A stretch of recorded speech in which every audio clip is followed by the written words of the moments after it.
Good morning, Vietnam. It's a beautiful day. Um, the war is still going on. It hasn't stopped. Um, we all hope that one day it will. But until that day comes, Chili Chill show is in effect. I am Chili. I chill. I have been missing for a few weeks or so because I had to go take care of some business. The business was sort of taken care of, and I'm waiting for an important letter from a turtle city. I'm not sure in one county. Somewhere in Wisconsin, I got a ticket for speeding. I was going 82 miles an hour, which is 12 miles an hour over.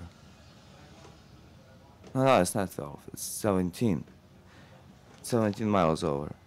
Apparently, when the speed limit is 65, the cops they kind of let you go until you're going 80. Because the officer that stopped me, he said that, oh, if you were going 80, I wouldn't stop you because I don't bother those.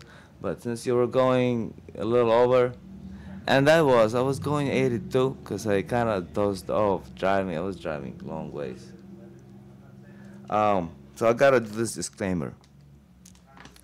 Um, Welcome to Chili Chill and Friends, Art and Life. My name is Chili Chill, and I'm the producer of the show. The things you will hear over next 2 hours and a half represent the views of Chili Chill and Friends and the people making them. That sounds funny. All opinions and quotations in no way represent River West Radio and are the sole responsibility of the producer, guests, and callers. River West. Hey, Mr. Guest. What's your name? Deshaun. Deshaun. What's your last name? Willie. Huh? Woodley. Okay. River West Radio is not liable for any legal issues arising from the content of this program. All right. So today we have a guest, Deshaun Woodley. Whitley. How old are you, sir? 12. 12. You go to school? Yeah. Which grade? What? Which grade do you go to? Thurston Woods. No, which grade? Grade? I'm in 5th. Fifth? You finished fifth? Or finished fourth? I gotta finish a little bit and then I'm gonna go to 6th. You gotta finish a little bit? What, you don't go to summer school or you do? No. So how you gotta finish a little bit if you don't go to summer school? Because they put me back in the grade, but I gotta finish little stuff and I might be going to the 6th. Oh. Why'd they push you back in the grade? I don't know, because I didn't get all it done when I was clowning and all around. You was clowning instead of working? Yeah, say that. Ah, why? Because it was boring in the classroom. I wanted to walk around, play my PSP in the classroom. Oh, dude, you don't play PSP in the classroom, man. And got in trouble. Had my money out. Get your money out. And I got that token in my video game. Oh. You gave it back? Huh? You gave back the video game? Yeah. Dude, man, when I went to school, you don't play video games in school, man. You gotta sit there and you gotta learn. I was, but the teacher was annoying me. I was singing that song. You so annoying. You so annoying. I was singing that song in the classroom. What was the teacher doing? The teacher was sitting on her computer. And she told me to be quiet and I told her to shut up. Oh, dude. What were everybody else doing? They was sitting down on the computer and then this boy told me to shut up and I beat him up. Why were you sitting on the computer? Huh? Why were you sitting on the computer? You talking about me? Yeah, like everybody. Everybody everybody else was sitting on the computer. Yeah, why? What were y'all doing up there? They was doing science, and I was doing my math. What do you mean they were doing science? They were sitting on the computer. They was doing science. How can you do science on the computer? They looked science up, and they was looking for a science project. What? Are you saying the teacher was not teaching? No, she was on her computer. What? What the class is for? Don't you go to school? But the teacher told them to get on the computer while she get on her computer. Oh, she was that bitch was on Facebook, man. Huh? That lady, the teacher, was on Facebook, talking to her friends. Yeah. Oh man, that's bad. See what's going on in schools nowadays? Teachers, they don't forget to teach, but they don't forget to get the money. You know, they get fat paychecks compared to, compared to me at And then least. the teacher told me to be quiet again, and I told her to shut up, and I threw a piece of paper at her. No, well, shit. You know what? I agree with Day Day. Day Day. You say Day Day? Deshaun. Sorry, Day Day. Hey, I agree with Deshaun. If a teacher does not want to teach, then I want to play. Hey. That's what I was doing because she wanted to teach me. And she was just sitting around, looking around. So I just started playing my video games in the classroom. Hey, man, Like the usual kid. Normal kid, well, they do like ifs and ands, but they can't get away with nothing. What are the rules? What are like? You come in, eat your breakfast, go to reading, come back up, math, science, social studies, and then we do fun time, and then it's time to go home. We eat lunch too, but that's in the middle of everything. They feed you lunch, or you gotta bring your own? They feed us. Can you get seconds? Huh? Can you get seconds? You said, can I count seconds? Yeah, can you say like you like a burger and can you say can I have another? Yeah. Or they give you another burger? Yeah. What do they feed you? Hmm. What do they feed you? What food do they give you? Hamburgers, French fries, tater tots, beans. Really, I don't eat. Salami sandwiches, and that's all. Yeah. What do they give to drink? They give us milk. Milk? Nasty milk. Nasty milk? Why milk nasty? Because it tastes funny. I only like white milk. What? They don't give you white milk? Yeah, they give me white milk, but the chocolate milk nasty. And I hear a fly here. What? It's a fly. So? Bother you? Yeah, it's bothering me. Why bother if you, man? It's just flying around. No, he trying to sting me. Yeah, right. Yeah, man. Yeah, man, did it sting you? Yeah, he stung me. Really? Right here. Right now? Yeah. No, yesterday. Yesterday. Sure wasn't a mosquito? Huh? Sure wasn't a mosquito? Yeah. The mosquitoes don't sting you, they bite. They suck your blood. They make your arms swell up. Yeah, because they put some, like, poison in there. First they come, then they suck your blood, then they leave a little poison for you not to like them. Yeah. Now mosquitoes, man, you shoot them off. Mosquitoes sting. Yeah, you shoot them off. Or where that, you know, like, psh, psh. Why is That, your mom being not on you? Well, flies don't really bother much, because they're gonna land. Yeah, it's flies. Hey, man, I remember days when there was so many flies, you can't get rid of flies. Up here, there's one fly, two flies flying, they ain't nothing. There must have been like 100 flies flying all over. You can't get them all. It's just flying. It's like, well, okay.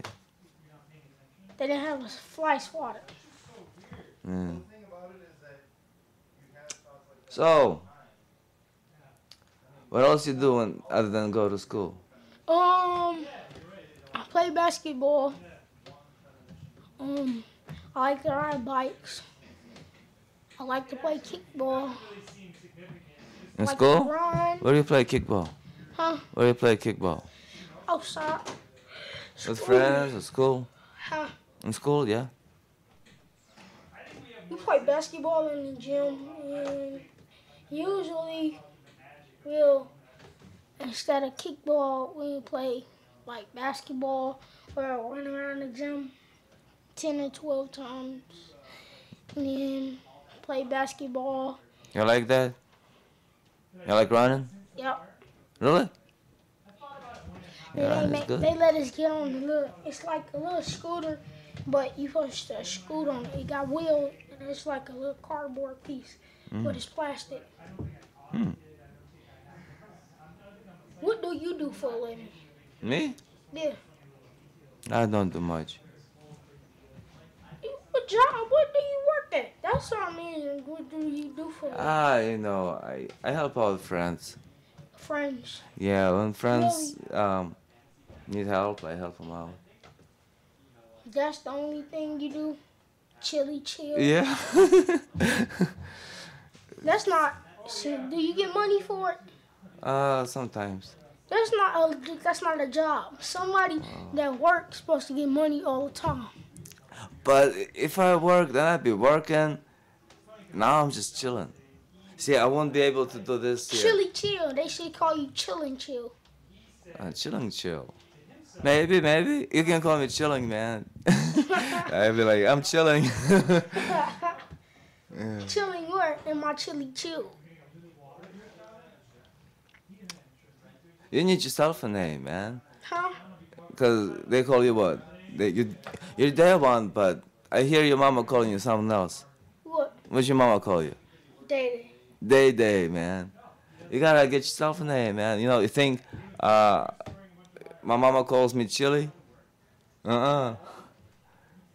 Who do your mama call you? Alex? She called me Alec. It's like, yeah, it's more like a nicer version of my name. What do your dad call you? He calls me the same thing. Like, what do everybody call you? Day. Yeah. Yeah. Yeah, You gotta get yourself a name. you heard the building caught on fire up there. You see it? I came up here and saw it. Oh, you didn't go up We there look thought at it it? was a car fire. We thought it because we smelled rubber and saw a lot of smoke. And I came around here and I looked over there, walked over there, and there was a lot of smoke, fire trucks, ambulance, and the see they coming now. Well, they've been coming there long for a while. Yeah, They been blocked here up the street. since 8 o'clock this morning. How do you know the exact time when they blocked it off? Because I did it. Ah!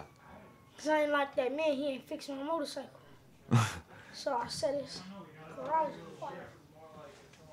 You sure about that? Yeah. Why you say that? Oh! I'm not supposed to tell nobody that. Don't tell nobody. Shit, they just told the whole world, man! Oh! Dude! Oh, they're gonna get you. You better change your identity. My name is Jacob Woodley. I didn't do it. Didn't do what? You look guilty. I ain't do nothing. See, I got on my glasses. Ooh, the paramedics. I didn't do it. I don't know. It looks like you've done it, man. It smells you all over you. Can I get some cologne?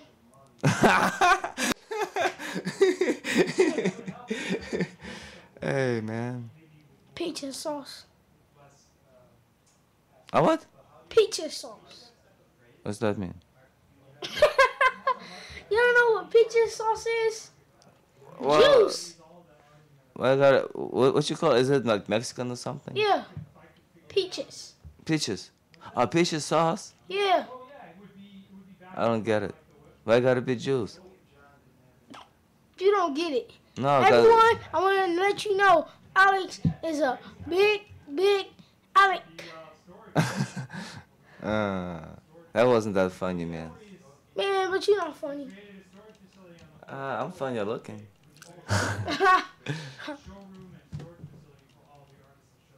And you? I don't know. You've done it all over you. Did you do it? Did you do it? No, I didn't do it. I didn't do it. I didn't do it. Ah, right.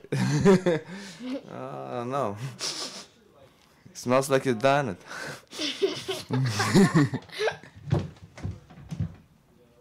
It's like I done it. I ain't do nothing.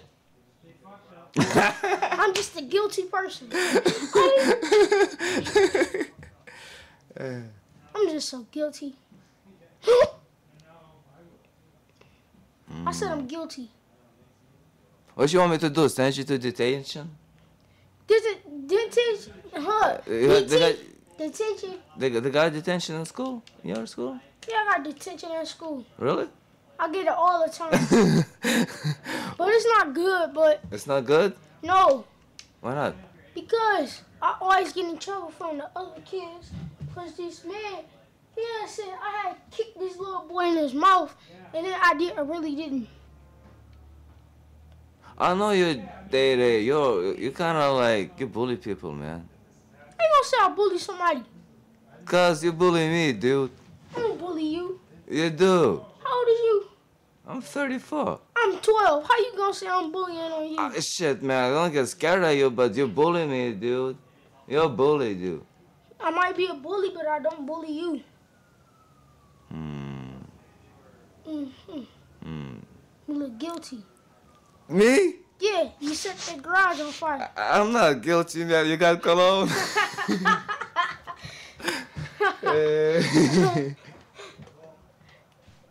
See, that's why all them cops over there, because you set the garage on fire. Me? Yeah. Hey, man. I bet you did it. No, you did it. Somebody done it. You. I think it might have done it itself. It's just that why don't I go on fire? It just A car. combusted. You farted. No, man. Stupid fly. I combusted.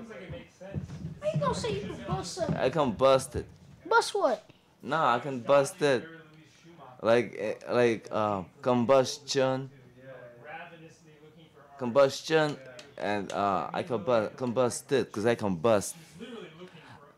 Combust. You can't bust me. Well, I'm really already busted because I set the garage on fire. But I really didn't try to. I was just lighting matches, trying to burn it up. Hey, dude, Ooh, for I real. really didn't Have you know. ever set a fire? No. You know, you seen a fire? Yeah. Like, you know, like not on a grill, but you know, like a campfire. You seen Yep. it? Yep. When? When I went camp with my friends and his daddy, and he had started a fire on wood. Really? When'd you go camping, man? I went maybe 2 or 3 months ago. With your friend and his daddy? Who else was there? Just me, him, and his father. How long did you guys camp? We camped we were camping for a day, and we came back. A whole day? Where at? Camped in the woods, Like close by? by the lake, and the big trees in the park by that bike trail. Oh, okay. So, what'd you do? We we rode bikes down there and found the place, a nice place where grass is, and then we set up the tent and then we started a fire. Was it fun? Mhm. So- He got a piece of wood. He had a big knife, and he slid it down. It was a big piece of wood. He chopped it up and burnt it. And then what happened? And then that's when got some marshmallows on a stick Oh. and put them up in there. And we got some wieners. Winners. And then we put them on a stick and burnt them. We ate Oh. 'em. Like a top notch course. Off of cartoons. Mm-hmm. That what happened? And then we had slept, had some pillows, and then we came back home. So was that a lot of fun? Or was it boring? A lot of fun. Why wasn't it boring? You didn't do much. Yes, I did. What did you do? Because we walked around. Oh. We shot a deer in the butt. You shot a deer? Yeah. You're not lying. You're No, lying. I didn't shoot the deer. They shot the deer. Really? Well, not they, but his dad. Why he shot a deer? With a BB gun. Oh, so he didn't kill the deer. He shot it in the butt. Oh, he's just running around. Yeah, and he shot it. Yeah. And then he just let it sit and he got back up. It was walking funny. Oh. Hmm. See you guys. I wouldn't want to be shot in the butt. Walk funny. I still think you set the garage on fire. Ah, this is big, man. Garage, that's yesterday's news. No, What do you mean, no? it's like yesterday news. It is. No, it's not. Magic, magic, magic. Boom, boom, boom, boom. It's yesterday news. You just did magic. No, that happened yesterday. Remember, I looked at it and I saw it on TV. And they Yeah, was that talking just about happened it. 8 o'clock this They were morning. looking for the Well, person who 7. done it. They gave a number. It's called 911. If you know who done it. See that first number and end number 911. Call that number if you need something. Is this over? No, this is just beginning, man. You know what? I'm gonna go get a book. Cause I sometimes read from a book. Talk on the radio about like poetry, like rap. Rap, man. You're a rapper, man. Become a rapper right now. What's your name, rapper? Deshaun. Rapper Deshaun. Okay, I'm gonna shoot a rap for y'all. Okay. 1, 2, 3.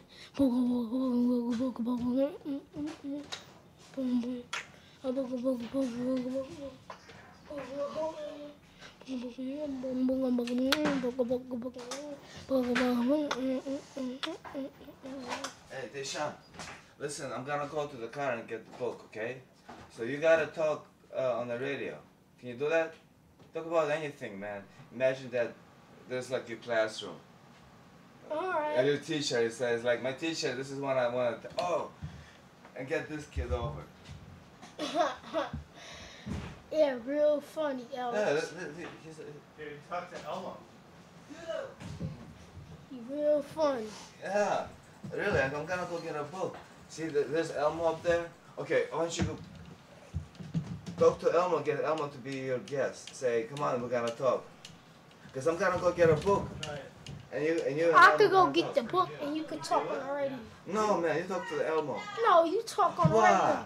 Well, what's You the talk schedule to for? you talk to You Elmo, and I do go get the rhymes book. and stuff, don't you? No, I don't do rhymes. You got a lot to say in the classroom. Oh, I can't say about that. You sit up there in the classroom and you talk all day long. I don't talk all day long. What do you do? Why your teacher mad at you then? Why you Because, staying in school? because, Yeah, because you talk all day long. no, I don't. It's my breath. Make a friend. I, Go talk to Elmo. who's Elmo? Ah. Hold on. Talk, speak another rhyme, okay? I'm gonna go to Elmo. Talk on the radio, man. He said Alex said Elmo, and I say Felmo. That don't make no sense. Come on, Alec. Come here, Alec. Alex, he's real funny. He not funny really, but yeah, he's kind of funny. Yeah, he's kind of funny. Yeah, I got 2 Chainz. You heard the rapper 2 Chainz. He's a really funny guy. Right, yeah, right. I have voodoo sound, and then you want chickens and... What's it say? Huh? Oh, okay.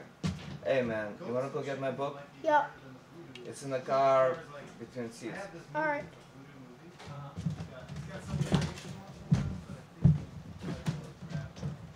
Alright, I'm gonna sit there. Yeah. Um, so, um, this is how things go in the chill world. Some things go sideways, some things go backwards, and some things go forwards. Hey, this is the world that we live in. Nothing is, nothing goes the way you really want it to. Sometimes the life gives you unexpected presents. But each present is what I consider is a gift, because um, some gifts you might not really want, but it's still a gift. So I say that it's a good thing to make the best use of a gift. Like, for example, I tore up my meniscus. That's a little thing on which two bones sit. It's the thing between the bones of your legs and the knee. And I got like a torn side of it. Slide tore. Well, at first it was kind of a little slide, like little torn. And then I tore up a little more. Yeah, and then I was healing. I was healing for a month or so, doing a really good job, and I was thinking to myself, oh, great, this sucker heals. I might just be naturally healed, without going to an operation. And so, in my celebration of getting closer and closer back to normal, I really messed it up. What a surprise gift it was to have a messed up leg. Oh, I'm making the best of it. I went to Yoga Shala uh, this morning. I talked to them during Locust Street Fest, Locust Street Days, Locust, Locust Haze, yeah, Locust Days. Um, and I talked to some, I don't know, I'm not sure who I talked to, but that lady said, no, I don't really know much about it. So I said, okay, I'll talk to Peggy. Peggy, she's sort of like uh, head of the place, I think. I don't know really the inner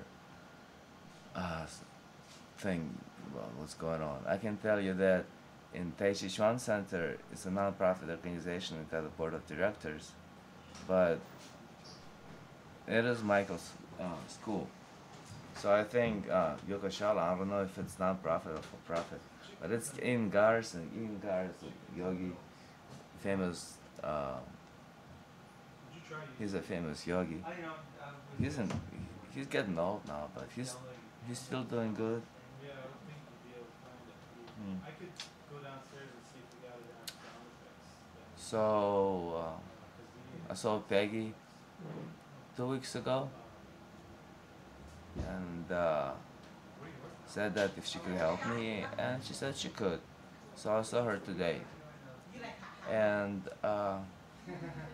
well, whatever it is that she showed me, I learned a lot, and we talked a little after, and it's the same old story.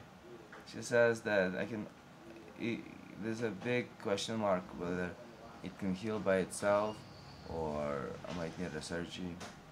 Some people, they tell me that Is it a documentary or if it's a film that was I turning cut into- the little it's piece like- out, yeah, I will never be the same, and I know that. well, But I did some research online, oh, look at this. and I've it got a said film that called The Natural History of the uh, Oh, we don't have well, everybody is doing okay, because little things happen to people and they're okay.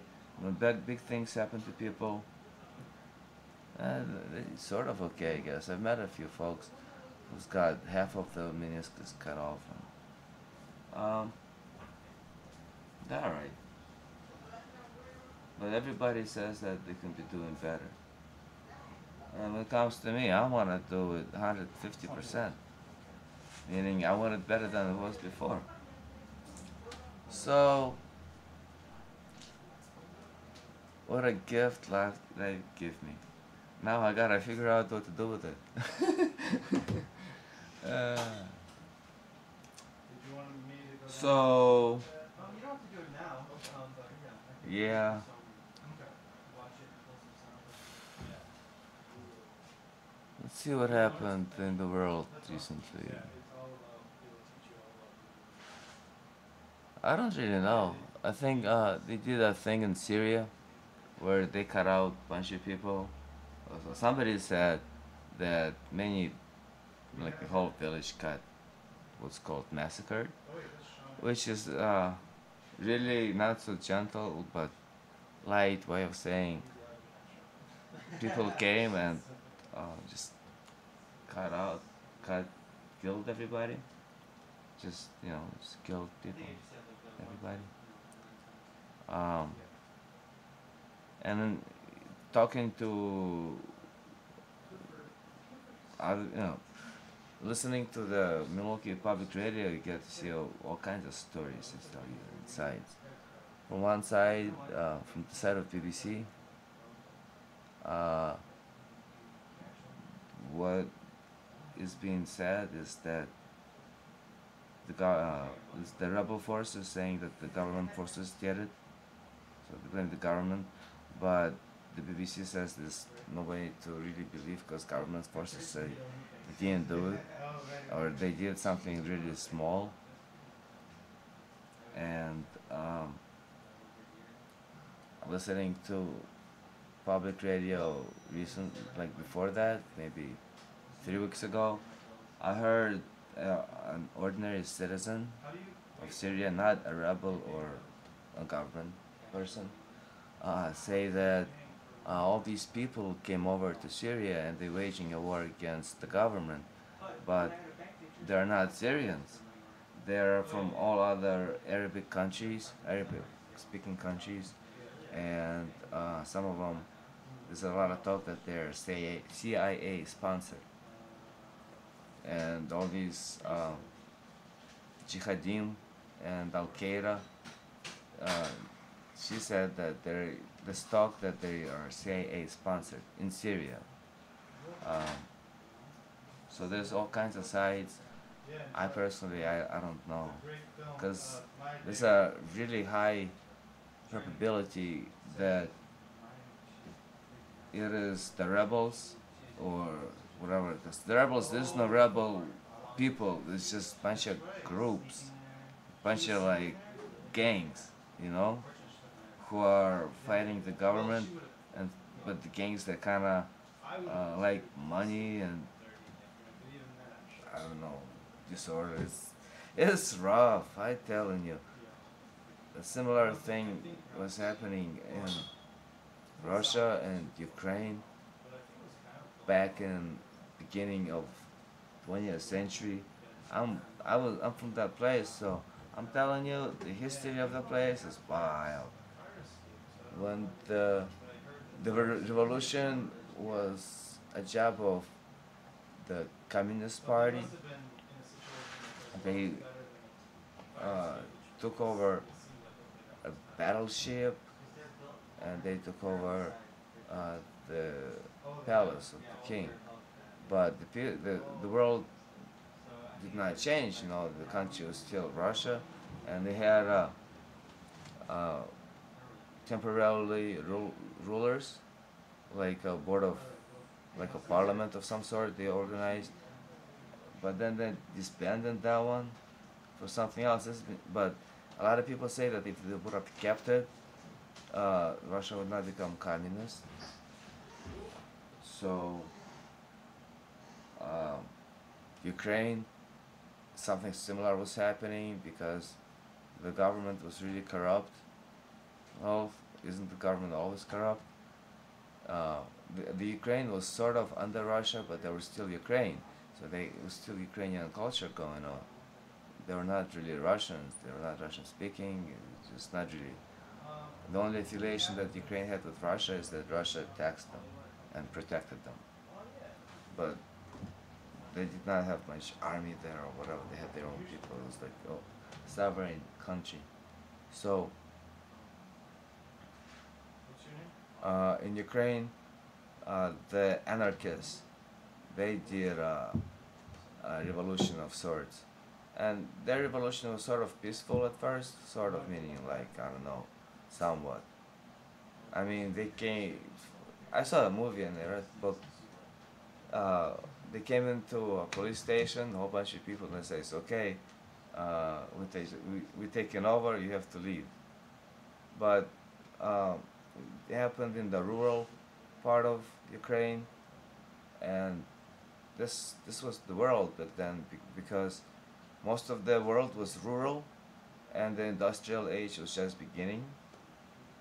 No, it wasn't just beginning, but it was still in its uh, early age stages, and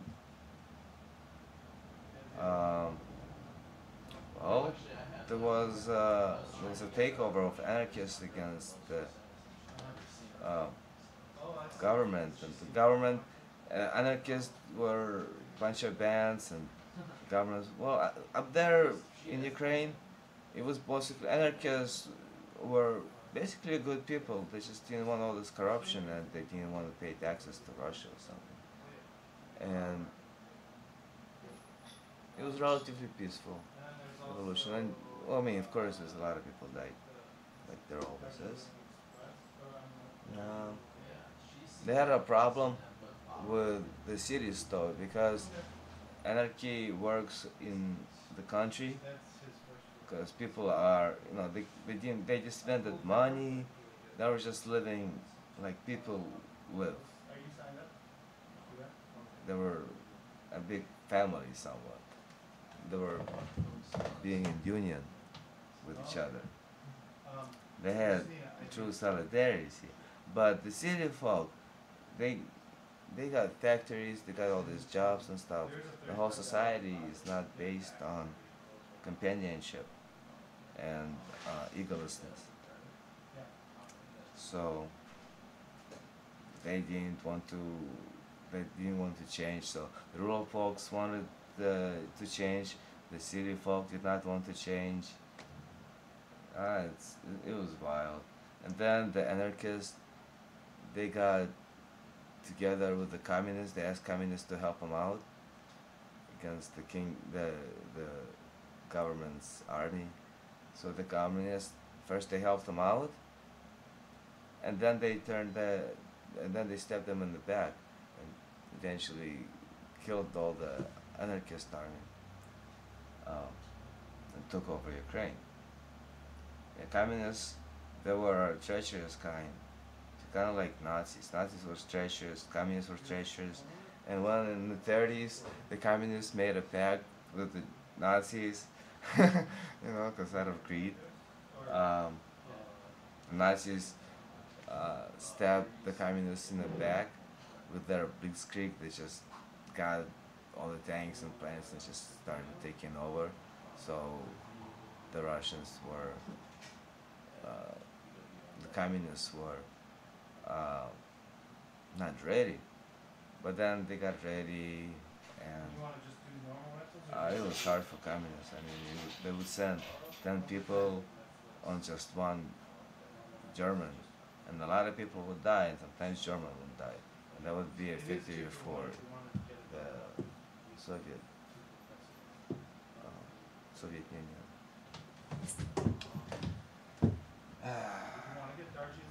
But eventually the good old nature beat Germans because the winter came, and the winter was cold. And Germans were not ready for the cold, and the Russians there did not want Germans to have comfortable lives. So in some places when Germans took over, some people joined the Nazis and they became Nazis, and they were treated as Nazis, and Nazism is a form of ego, uh, ego promotion, it promotes ego a lot.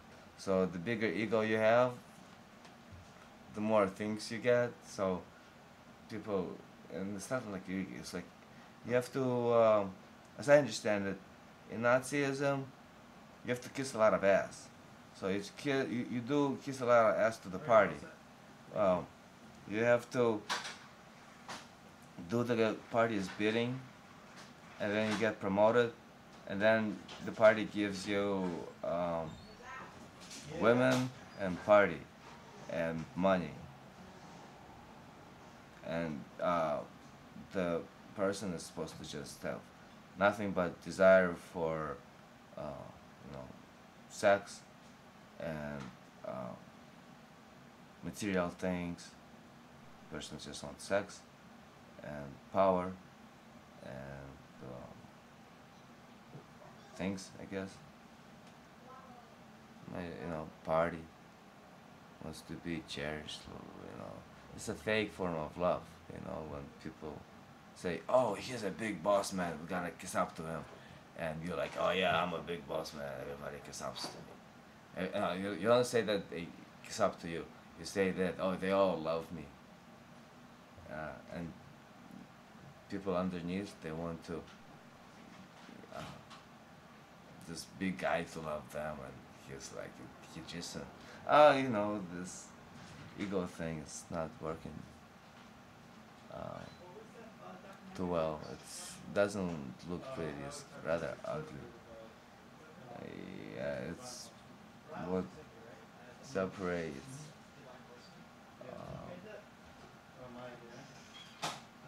gods from men. What's the subject? It's voodoo. Men, they're driven by their egos. But it is possible for men to become gods. Like Bob Marley says, Almighty God is the living man. Because a man has divinity in him or her, man, human. Not just humans, all beings got divinity in them. All beings are capable of being gods. You know, being godlike. Not like godlike mighty being who sits there You and remember that, right? throws thunderbolts. Then you were trying to More find like, fan, it in a sense, if we are to was say that that was a backup. God is the creator, And then, then we have, and there was only God, and God was the creator. Then the only God could have made was God, because there's nothing but God. There was nothing but God, and then God out of God made God, because God can only make God out of God, because there's only God. So each individual self is a God, and each God is a God like any other God, because there's nothing but one God. So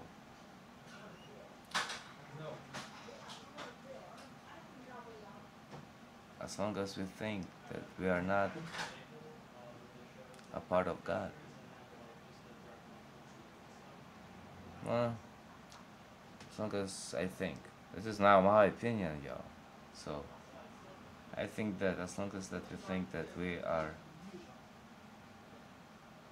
not a part of everybody, you know, because you can say, yeah, I'm a part of God, but in your, or in someone's imagination, God can be a big tumba yumba in the sky, who is angry God and a very, very wrathful God, and God that punishes the wicked and give presents to people who love God. So, you know, if you love God and do God's bidding, God will love you. But if you don't want to recognize God, tumba yumba, you go to hell. So I was walking on Bastille days, and there were some people, and they say, "Well, if you think lustful souls, if you think lustful thoughts, you go to hell." And I was thinking to myself, the girl was that holding that stick was, she was pretty. I'm a fan of feminine beauty. Oh, really though, I don't like to talk about this stuff. I just inform and let people make their own decisions. No, that's a lie. I, I was just talking about my own opinion, though. I think it's a good opinion. Because um, I'm not too stuck on it. I would love to people, somebody make a call this place out. Eurowest Radio 935-2951. That's 414 area code. 935-2951. And we can talk. Talk about anything. Anything or anyone. Well, not, if you want to talk about somebody, please do. I talk about people all the time. So there's a person I know. A person is somebody. Person can be nobody. How can that be? Can a person be nobody if there is not a body but still a person? So let's say a person could be somebody and the person could be nobody. What is a person then? Well, let's just say a person has a spirit. A person is a spirit. Spirit is an interesting word. We are living in a spiritual world. What is the spirit thing? From what I know of spirit, spirit is invincible.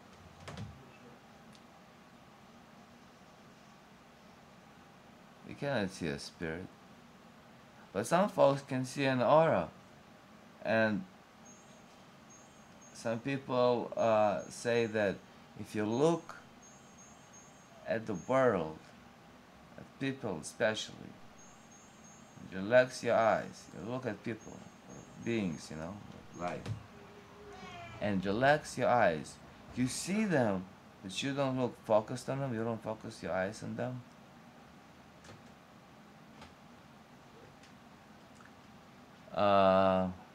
You can see their aura. You see like a halo somewhat around them. But some people, they say that this halo becomes colorful. You can see when there's more and then there's less. Sometimes when there's diseases like illnesses, you would see less. Is that the spirit? I don't think so. I wonder what people say, because I'm thinking about what a spirit is, and I'm sort of lost for words. But I know what a spirit is, I think. Could spirit be a personality?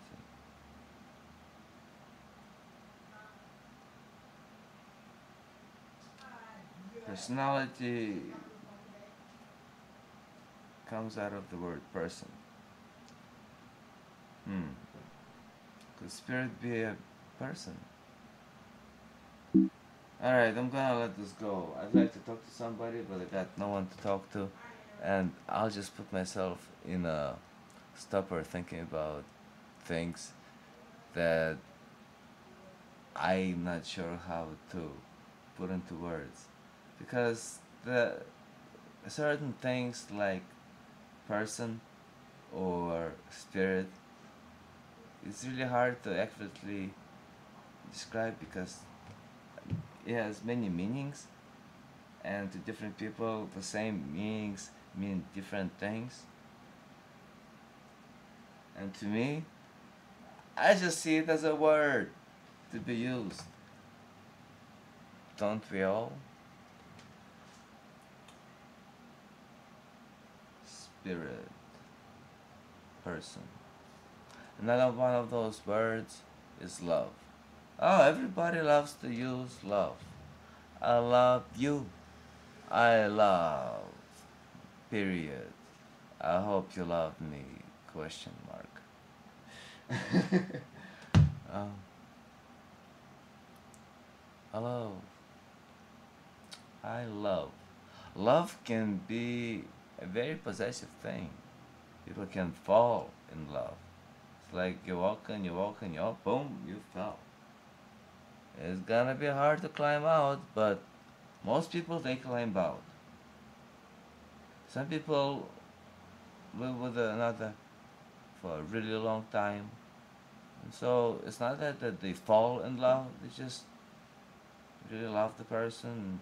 They they get used to the person. It's like the person becomes their second half. And then you lose that person through one thing or another.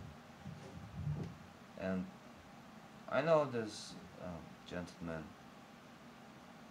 he lost his wife like that. She got into a car accident driving on a highway. A drunk driver hit her, and she died. And that happened 10 years ago, maybe more. Nothing about that. And the man, he's not that old, but he thinks about her every day, and there's no way that he would date anyone or possibly love any other woman. And he cries a lot. And it's very, very human. But this is what he chose for himself. It is always possible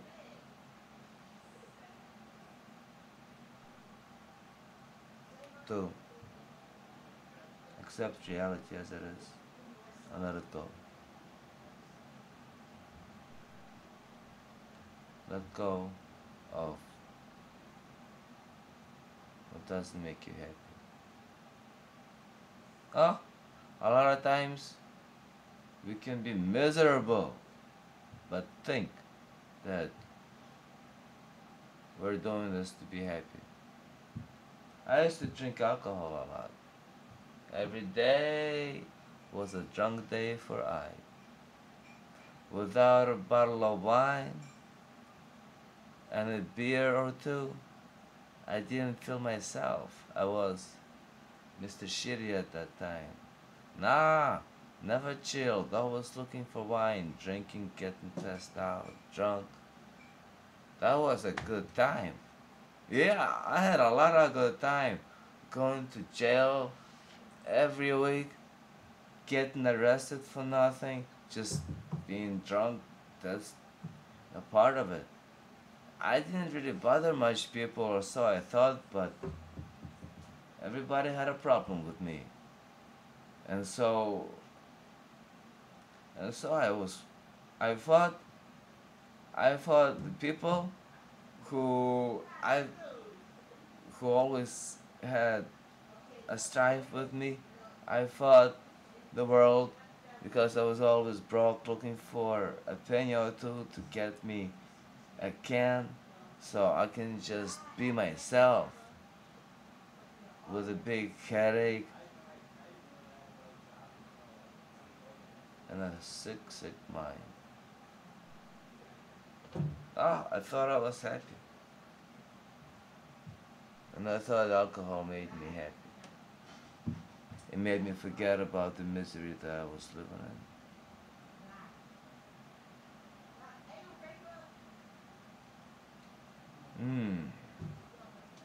Ah, it was interesting times, I tell you. Lots and lots of lessons, over and over and over and over. Never learned. That was there in front of my eyes. Life gave me these lessons so I can learn. Ah, took me a while to learn. Now it's way back in the past. Now I learned those lessons not to do what I'd done before. Not to do it. But it's kinda too late. Well, that's a lie. It's never ever ever too late.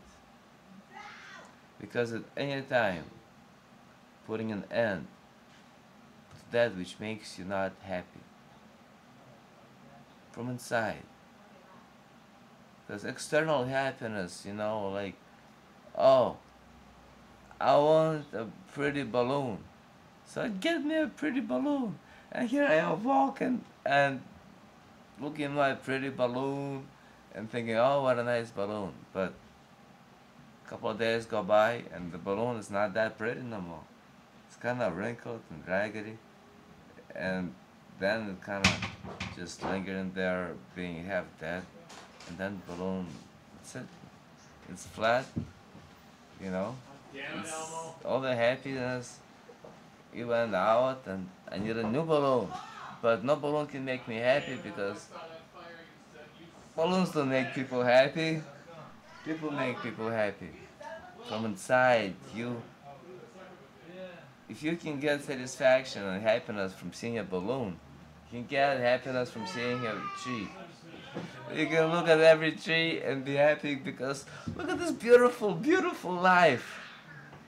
It is so intricate and codependent and independent and beautiful. The lines of the world are asymmetrical symmetry, interconnective, independent miracles. It's all so Bullshit. unknown, uncompletely known, uncompletely explained, but pretty obviously so radically beautiful. Ah, beautiful beauty.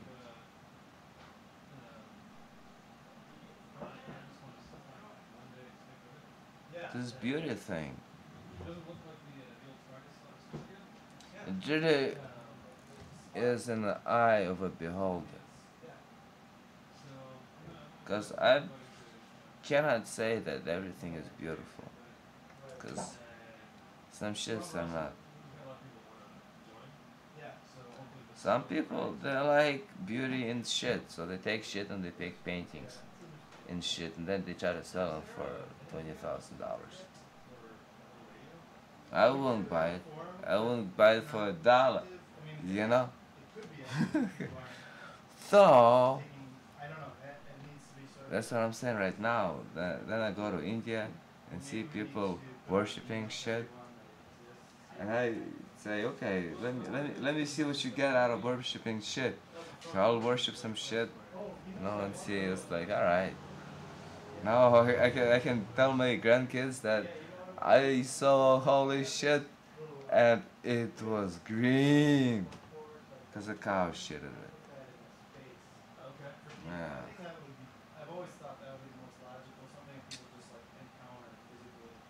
My car is getting old. I'm selling it. $1,000.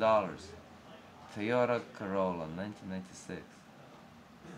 It got a lot of stickers. That's the only thing I'm gonna miss about it. My stickers. It's been 3 years I've been putting them on. And got some really good ones. but that's alright. Old stickers go, new ones will come in.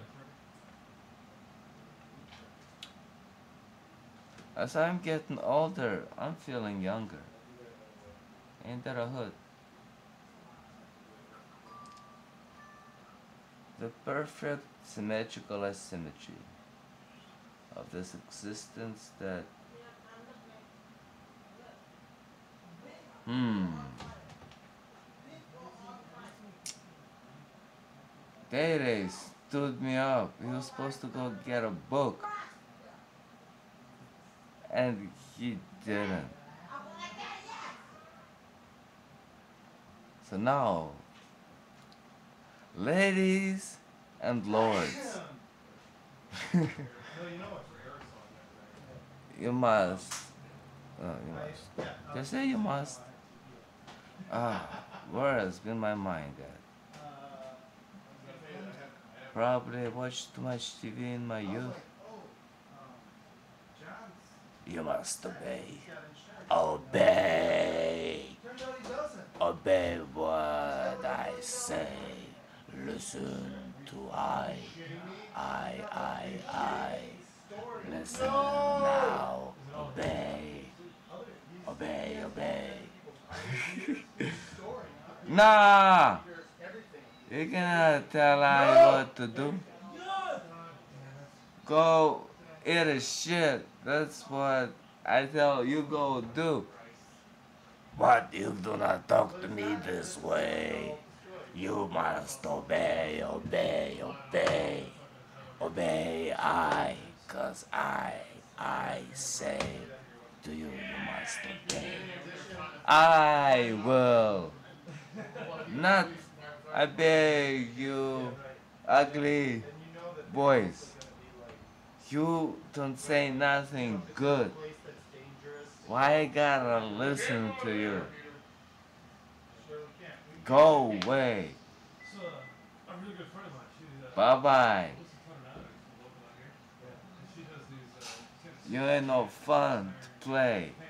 All I wanna do is learn and play.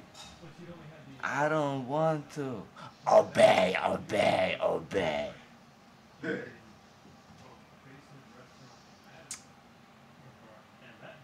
Yeah, dogs and cats, sparrows and pigeons. I was talking to my buddy Richie Rook, and he said the interesting thing on Sunday at the Tai Chi practice. He said, you know what? The proper thing to say when you address ladies and gentlemen is gentlemen and gentlewomen, because the proper thing to say when you say ladies is lords, because it's lords and ladies, gentlemen and gentlewomen.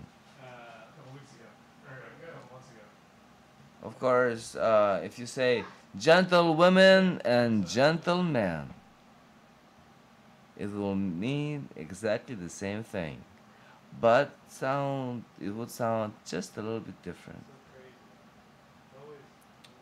I personally, now that I've heard how gentlewomen and gentlemen sounds, we'll use this one. I think it's more groovy. Apparently, uh, ladies and gentlemen was created by some showman in 1920s, because I suppose it was shorter and um, it's not it's not it, it sounds kind of odd when you call the GP, general population, lords, lords. Cause lords, you gotta be a lord or something, you know. But gentlemen, that's kind of like, okay, you guys,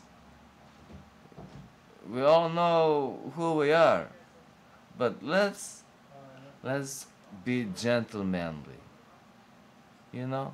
So you refer to guys as gentlemen.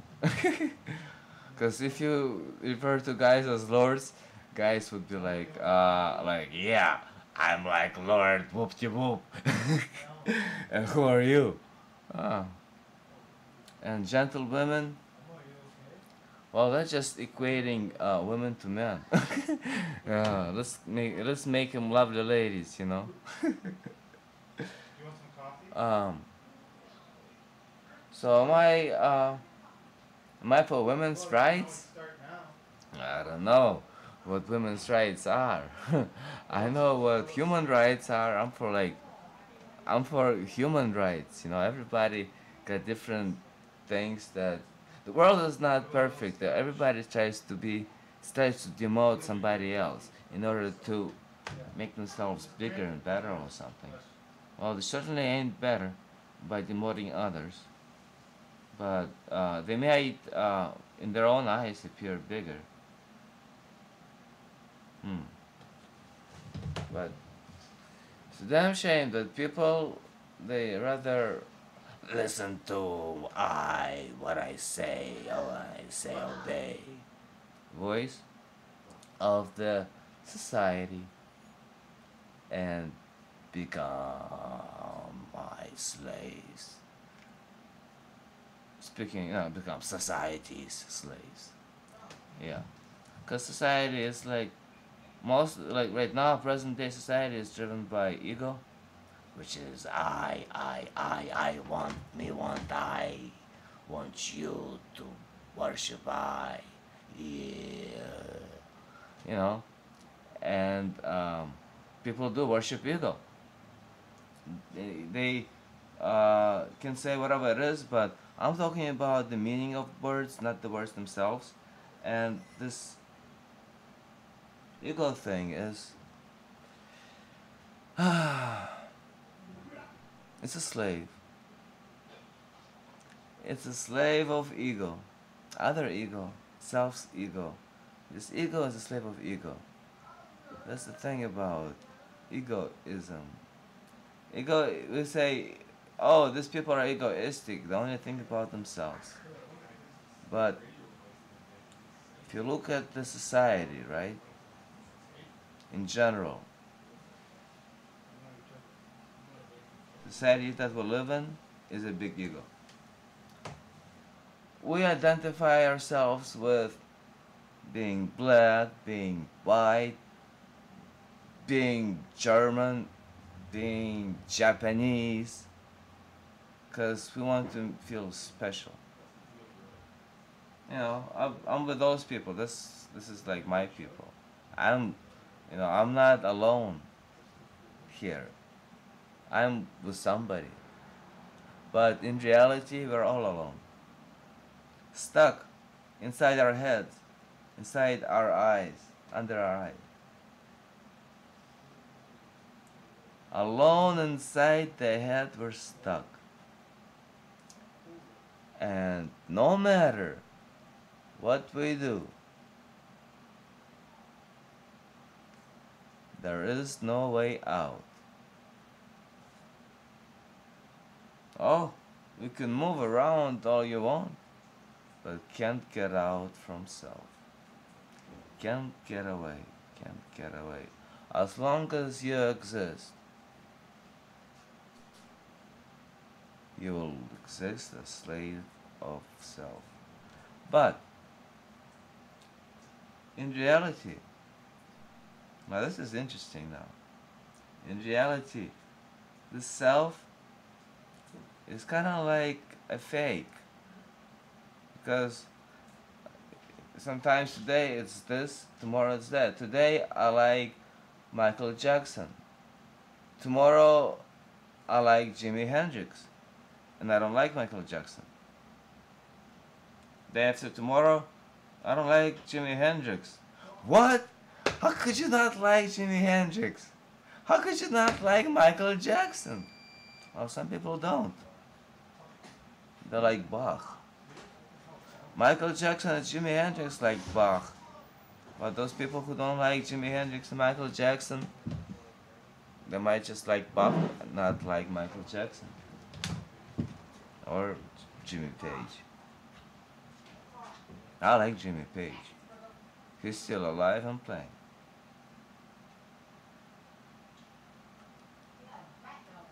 So I was talking about something.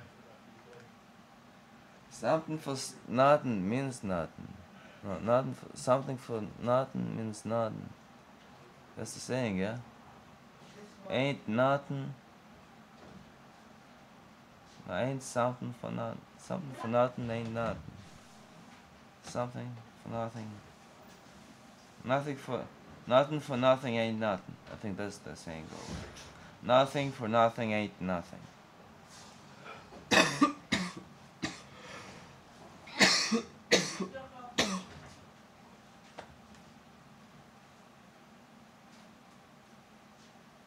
I got sick the other day. Caught like so cold something, and I started coughing.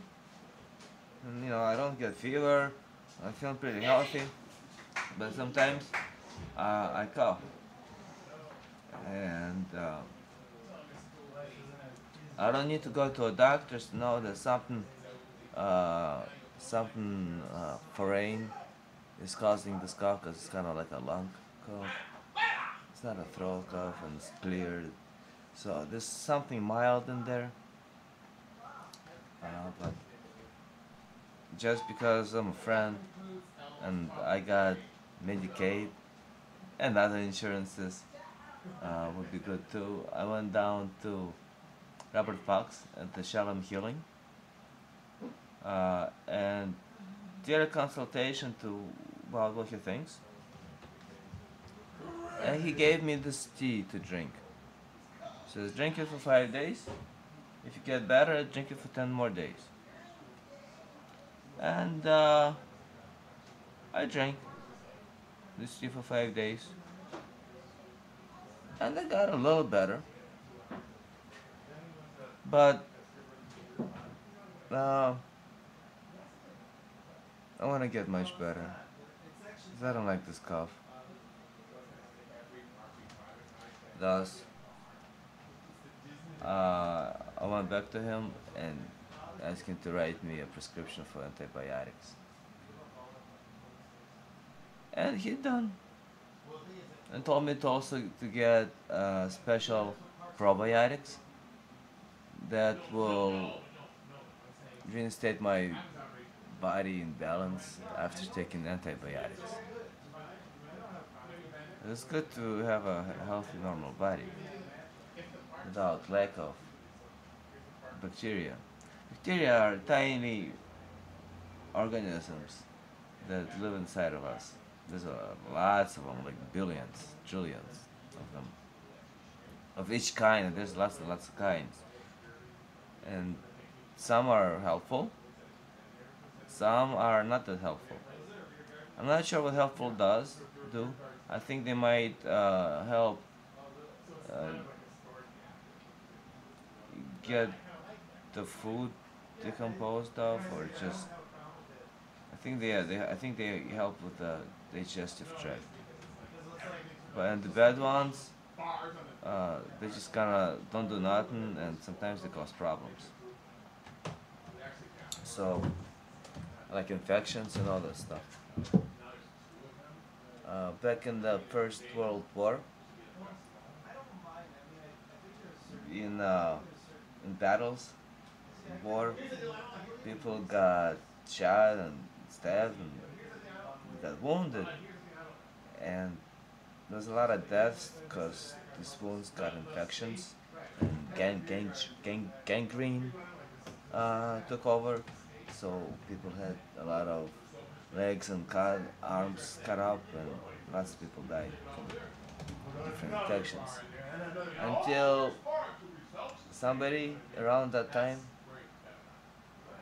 discovered that if you eat a lot of blue cheese, which is cheese that got some certain bacteria or certain mold, I should say, a certain mold that likes this cheese, and when the cheese and this mold, this fungus, um, combine, they make something of a delicious treatment, delicious cure for infections called penicillin, which is an antibiotic.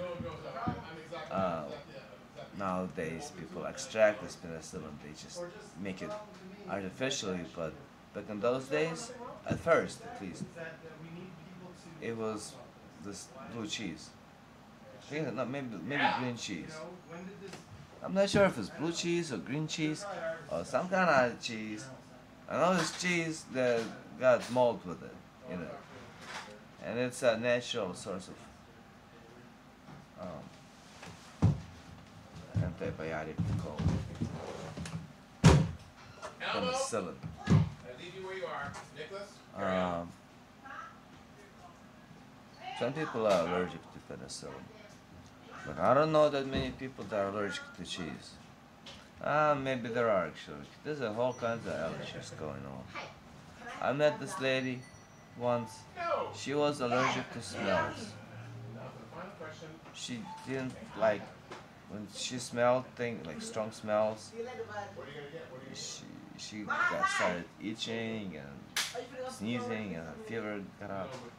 I wonder what she did in the bathroom, you know? But that was her thing, in her own words. Oh, maybe she was just allergic to stuff like perfume. Or because I was working in a vacuum store at that time, and I fixed the vacuum, I think. And she was really, she didn't wanna, she didn't want the air freshener sprinkled in there, because when we used to fix vacuums, we would put the bag in, and in the bag we would sprinkle some air freshener. But she didn't want any, and I asked her why not. So she said that she's allergic to smells. they kind of like it. Well, right. They're commenting on it in a way that they're comfortable with. Yeah, it's right. I'm like being straight up. And she told me that, you know, when she smells perfume, when she smells air freshener. So I don't know if she was allergic to smells in jail. Maybe she was just allergic to artificial smells. This world is full of artificiality. Today I found out that apples, a lot of apples that sell in Pick and Save, they are not completely original pure apples that our ancestors ate. And if I was to want to get real apples, you gotta get them from naturally grown places. And I think there's some truth in it. I want to do a little more research, because this sounds like something out of a horror movie.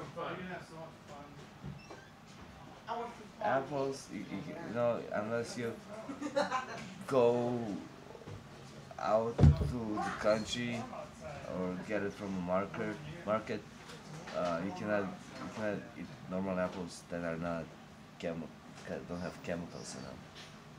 I don't want to eat chemicals, honestly. I before I didn't really care, but now it's not that I'm afraid of chemicals or something, because my grandpa, he's 82, and he's been eating chemicals all his life, and he's okay. Somewhat. I mean, he's got a problem. He's 82. He lived quite a long time.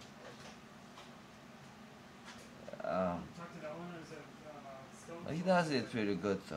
Oh, what's going My on? mama cooks for him I don't know. quite I'd like him often, to and be part of our my aunt space too. She cooks for him, membership card. and Oh, I see. he cooks for himself as well. So he's a really good guy. It's probably not even the best time to talk to them. Used to be Well, maybe they're used to affected be by in the charge of I don't think so. a They're patent, things might be a little quiet. the patent Closed. patent They're a block. I mean, there was a fight office fire riot. for Yeah. these machines the machines that dig coal. Actually kind of nice. So these big gigantic coal machines Something to that talk about. go deep into mountains and dig the coal. He was in charge of an office that made the patents for them. He had 20 women working under him.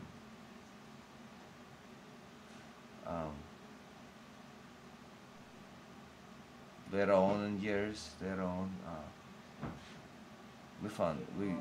he told that Staying busy. some of Happy those hours. women were Yeah, those hours are Um, just. I mean, it's actually, you know, it's just a good thing. kind I of always wish lovers, when I started my store, and he had a few kids it's with been a open few. for like 24 hours a day. Hey, Because then you know when you people live, actually you know, work. you And now you know. you see the same people for years after years, There's no point in being open. become friends. Sometimes So you'll feel much better. you're going out of Yeah. go to different city for some kind of I a mean, it's not like convention. You want a friend, you don't take your wife. Your wife is like raising kids and stuff. You take a friend that you can have some fun with, I suppose. And then, back to your wife. So that goes to show, put all your time and, put your name in. Yeah. It's not very nice to your wife, I suppose, but if your wife doesn't know, and your wife doesn't really mind, well, maybe she does mind. Who knows? Ah, my grandpa.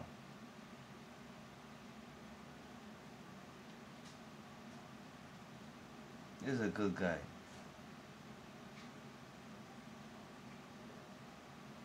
Really love him.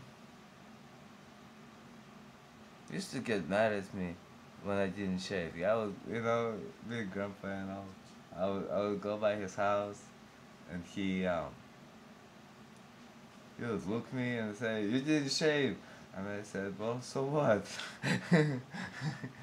Why do I have to shave for? I like being mad shaving." He says, "Well, I shave twice." He says, "I shave every 2 days.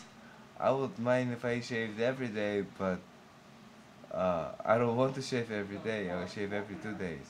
And I'm like, "See, you don't want to shave every day, but you want me to shave? I don't want to shave, period. Leave me alone."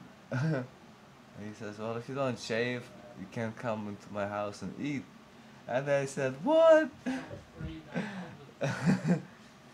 But he's a good guy. He let me in, and I ate. He always has eggs. Also has eggs and some potatoes. So I always make myself, I go to his house and make eggs and potatoes. And I'm happy.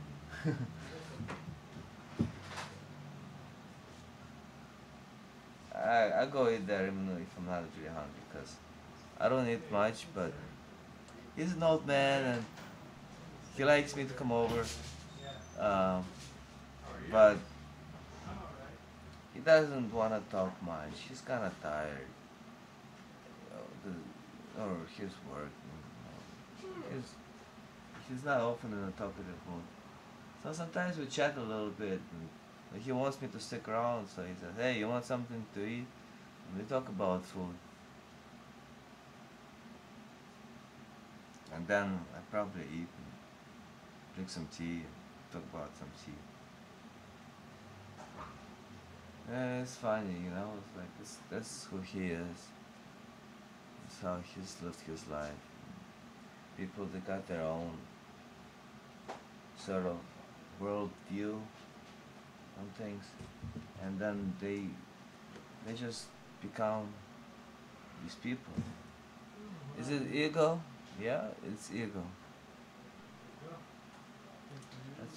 Ego. Ego doesn't have to be Today fares well for him. selfish, Thank you, you too. It's a Stay but cool. when you get older and you identify yourself with somebody that you think you are, That's weird. this person that you think that you're supposed to be becomes you. And then it's hard to change. But lately, see, I go to my grandpa and sometimes he doesn't say anything about my beard. Sometimes if I go there and I'm shaved, he goes, "Oh, I like this, you shave." I'm like, "Yeah." And sometimes when I don't shave, he says, "Oh, you know what? You look quite good when you don't shave for a few days." He changed. He said, "You know, man, as I'm getting older, I don't get angry as much anymore. I don't get angry because there's no need for that. I don't want to waste my energy on bullshit." Never too old to learn. Never too old to stop. You can always stop something. There's this guy, 2,500 years ago, at times of Buddha Shakyamuni. He, um, he was quite a naive fellow. He thought that if he killed 1,000 people, he would get superpowers and become like Superman. Um, there's a good reason why he thought that, because his trusted friend and teacher told him so.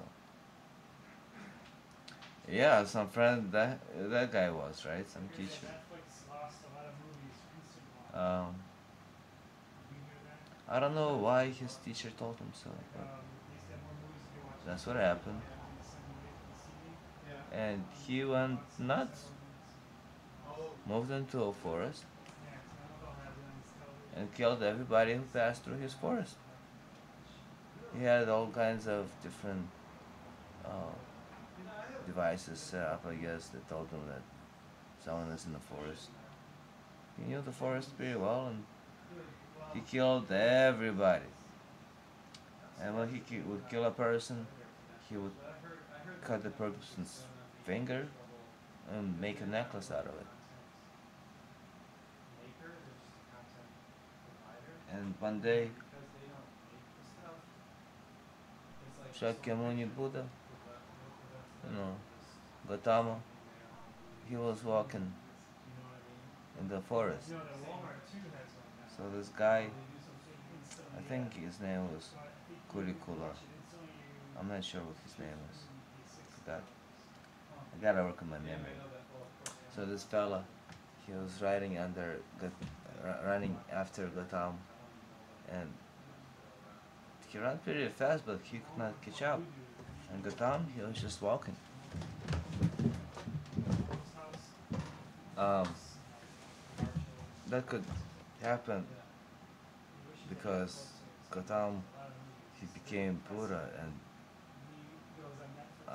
when people realize the nature of things, yeah, it's funny because um, Redbox supposedly is doing better than Netflix, but I presume it's so weird because odd things can happen because only half this world is Yeah, yeah. it's like dependent on our perception of it. You guys seen down the rabbit hole? I actually looked into They getting did an experiment Yeah. because I thought that would where if I had a Redbox the electrons could be real only if they were looked for it. If nobody was looking for them, they would not be seen. Yeah, yeah. Something like that. So our perception is really in the world are really codependent on each other. And when a being becomes a Buddha, then um, there ceases to be a difference between the subject and object. So perception and the perceived become one in conception, in the mind. And that's kind of it's it's hard to think about, but not that hard to see. River West Radio is a place where people can talk about things and play music. And in my personal view, this is the best stuff on the market. And I looked around. I went down to internet and looked at my shopping. I went plenty places, listened to many radio stations. And you know what? This radio station that we have is the best. It is absolutely the best in the whole entire world. There is nothing as good as this. And what makes it so good? Because it is so real. There's real people talking about real things. On all radio stations, they've got they got this the man in charge, the company in charge, they got the board of directors in charge, and the board of directors are like, okay, this is good, this is not good, and sometimes it's just people go and they talk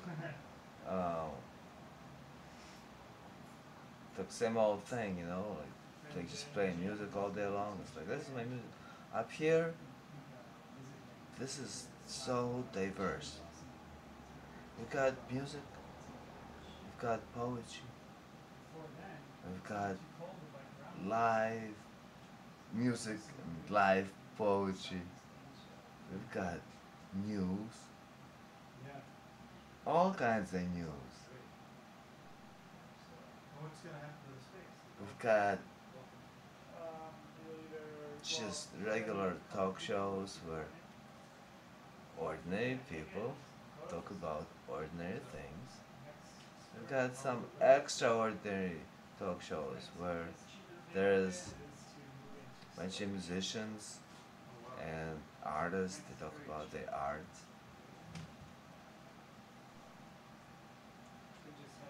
And soon enough, this is gonna be a video studio and a real live radio. So everybody in the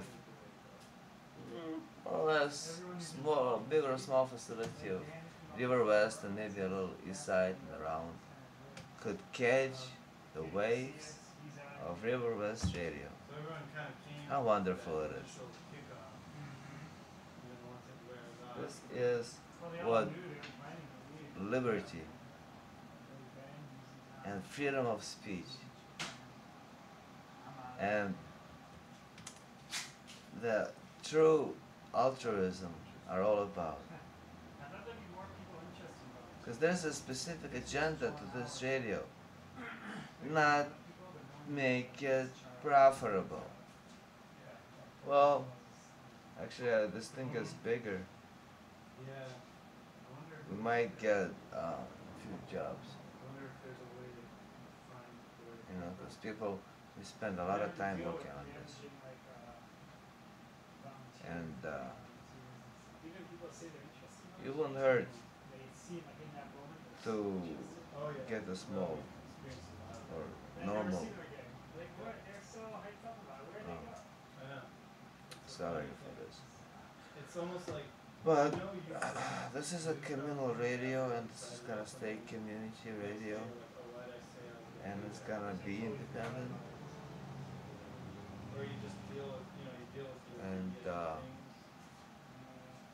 because it is for the people and by the people, in blue remain of the people. I have no problem keeping it close. I think we made As time goes on, the show Yeah, we wanna does radio too. figure out. From the 3 o'clock p.m. until In 11, some way, have do like some kind of radio coverage. River West Radio does what it is supposed to do. To be amplified. Spreading out Yeah, news, put a microphone on. music, and a whole lot of love, Talk about getting a CB radio, letting the world know that which I guess could make sense. The only thing is this world is full of it requires some time, effort. diversity, and this diversity is But good. it takes a while to figure that out. Then you gotta get not just So, the CB, but you gotta get two CBs. Stars Right here goes all over the world. We're Then you gotta gonna run the audio from the CB. blow it up, How about those little blow it up wide open. Well, Except for the countries that suppress freedom of speech, like United States, hopefully will not be. Because gee whiz, there's always stuff, there's always stuff, there's always stuff. So far, it hasn't happened. Nothing has happened. Hasn't what hasn't happened? Hey, the man. I don't know. It's like the government can come in the middle of the night into your house, kidnap you from your kids and spouses, take you down to some basement, well, the Green Gallery burned down. lock you up in the basement for the rest of your days, never to be found. Never tell you why they do it. It's all stat. It's all Never needing to explain to nobody anything. So I can put a claim in. He had some of my art there. Probably. I, Put a claim in. gentlewomen and gentlemen, these are Did he come down really here? odd times we're living in. I just got here. I'm from Yusuf hey, this is of R. No, this is of R. I'm from the communist people, man. Peter? They could do it all the time. They done it. All of Peter's art was It's been John was like his it's been purity. it's been somewhat scary hearing the stories from my parents. I got like got a few relatives that ended up going to prison camps to Siberia. You know, like work camps. They go and they work cutting wood and stuff put the word out, they can store stuff there. in this freezing weather. Then they would get tuberculosis and die. Yeah, I'll tell John. I'll text him. Yeah, and I'm sure people went there for Chris probably wouldn't mind if it's in his basement. just but he has to- talking bad about the government, There's a garage, but for example. you're probably better off Or on Arch they Street. didn't even have to talk bad about the government. Garage and Somebody might just implicate them, a pretty dry and then basement. off they go. And You can put it in the garage pretty quickly. Nazism and communism, they're very similar in this Oh, thing. okay. What is And there? I Oh, wait a second. listening to what some people say. Really do agree with folks who say that United States is moving towards that direction. Anytime you go to that. Oh, there he is. I love that.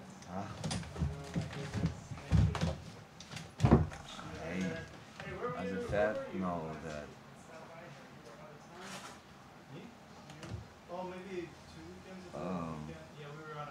That's like the first time I've left town. I know that the government Place called is not people's government. Yeah, It is full for the car money, buy the money, That's like about 200. Great wall. and Kinda worth checking out. um, See ya. I went up to Dan's, you know, money like the exact same state. is Oh. just There was this paper, old woman, he gave her car. but With the- people Dirt Coast kill region. for money Really house or and whatever. steal for money He started and growing cranberries. forget about humanity, their own humanity and others. They forget about this world, I wanna go forget near about Cranberry everything Film. It's like they for money. flood the- Yeah, they, And yeah, then that's the thing, everyone when they has to have change enough their money, land into things like a flood for the cranberry plants. they're never There's like satisfied. an ocean spray factory over there. They want more money It's pretty nice looking. and power too. People have, um, they think that they hold some kind of a power to change, to do Kind of things. flat. They really, Chris coming back to they, town at all? their ego feeds off of it. Word at the office is she is immediately after winter, so And- it's all on her. River West Film Video. I'm talking here and I'm thinking, my grandpa, I say that it's like he's got an ego, big ego, because he want me like it's his ego, but that's not his ego. That's his personality.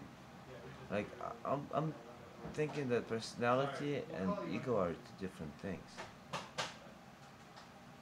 I think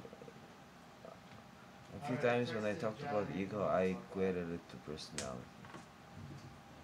Because personality, well, Yeah, that's what I heard. I think personality and ego are very codependent.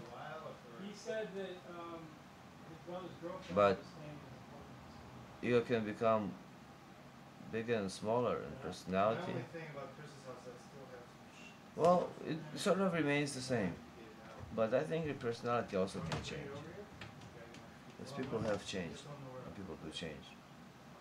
But I look at myself, and I know I act different. Today I act one person, tomorrow I act different person. I know I act different. I know there's small changes, but I'm not sure if my personality changes. I would guess Chris But probably. what is personality? Is it how we act, Yeah, you gotta get or that stuff. who we think we are? We might have a few little things. Oh, how I wish I had someone to talk to.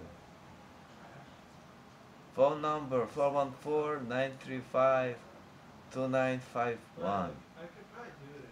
Chilly Chill and Some of it I friends. should just throw away. But my friend has left me With it, if you saw those theater in the flats, beginning of the show. He Well, they're like. only lasted half an hour. Very good quality. And the kid, he's a good kid. Easily go. He's not that good. If he was a good kid, he'd bring me my book. you know the Mm. scenes on them. But I can understand They're just- why they don't have he gets bad grades in school. They don't They're teach. not canvas, they're actually. They're, the, how can kids learn anything looking in the computer? Yeah, that's pretty bad. That's pretty bad. I'll bet you he It's, said. it's I'll a bet very, you very it looked sad like the fire was state of mostly- affairs we've got here. I bet you it was just Because something all this, like that. Something like that. all this war against education, It's pretty durable scenes. it's what's on everybody's Yeah, that's that one. mouths. You know, everybody talks. Well, not. There's so much craziness in here. Damage out the They have building, this war you can against see it education. mostly They don't like. They want to take teachers' money or something, and I mean, but the program that they have people learn, it is made for senile folks, and it's specifically designed for kids not to. Oh. Hello. Oh shoot. I I know someone called, and I was uh, I was so surprised because I wasn't expecting no one to call. Because I've never had a phone. I had only one phone call and didn't pick it up. So if you call again, I'll pick up this time. Okay. 414-935-2951. Thank you. This is Chili Chill. So I was talking about school and education. You guys Um, having fun? please call. Really? um, For real? it's kids Why? that don't learn. Oh, you call. Okay. Did you what? Let's see. You're not what? So you're sitting at the beach? Hello. One second. Hey, this is a message for. Um, yes. I'm Chili Chill, but give me one. Okay, give me 1 second, please, because this is a radio station, somewhat, and um, and I don't know how to work the phone. I thought I did, but this is my first phone call. Thank you. Um, okay, Xav. Uh, oh yeah, I know you can hear me, but I'm not sure if you're going on the radio, cause the radio catches my voice. Uh, Nick.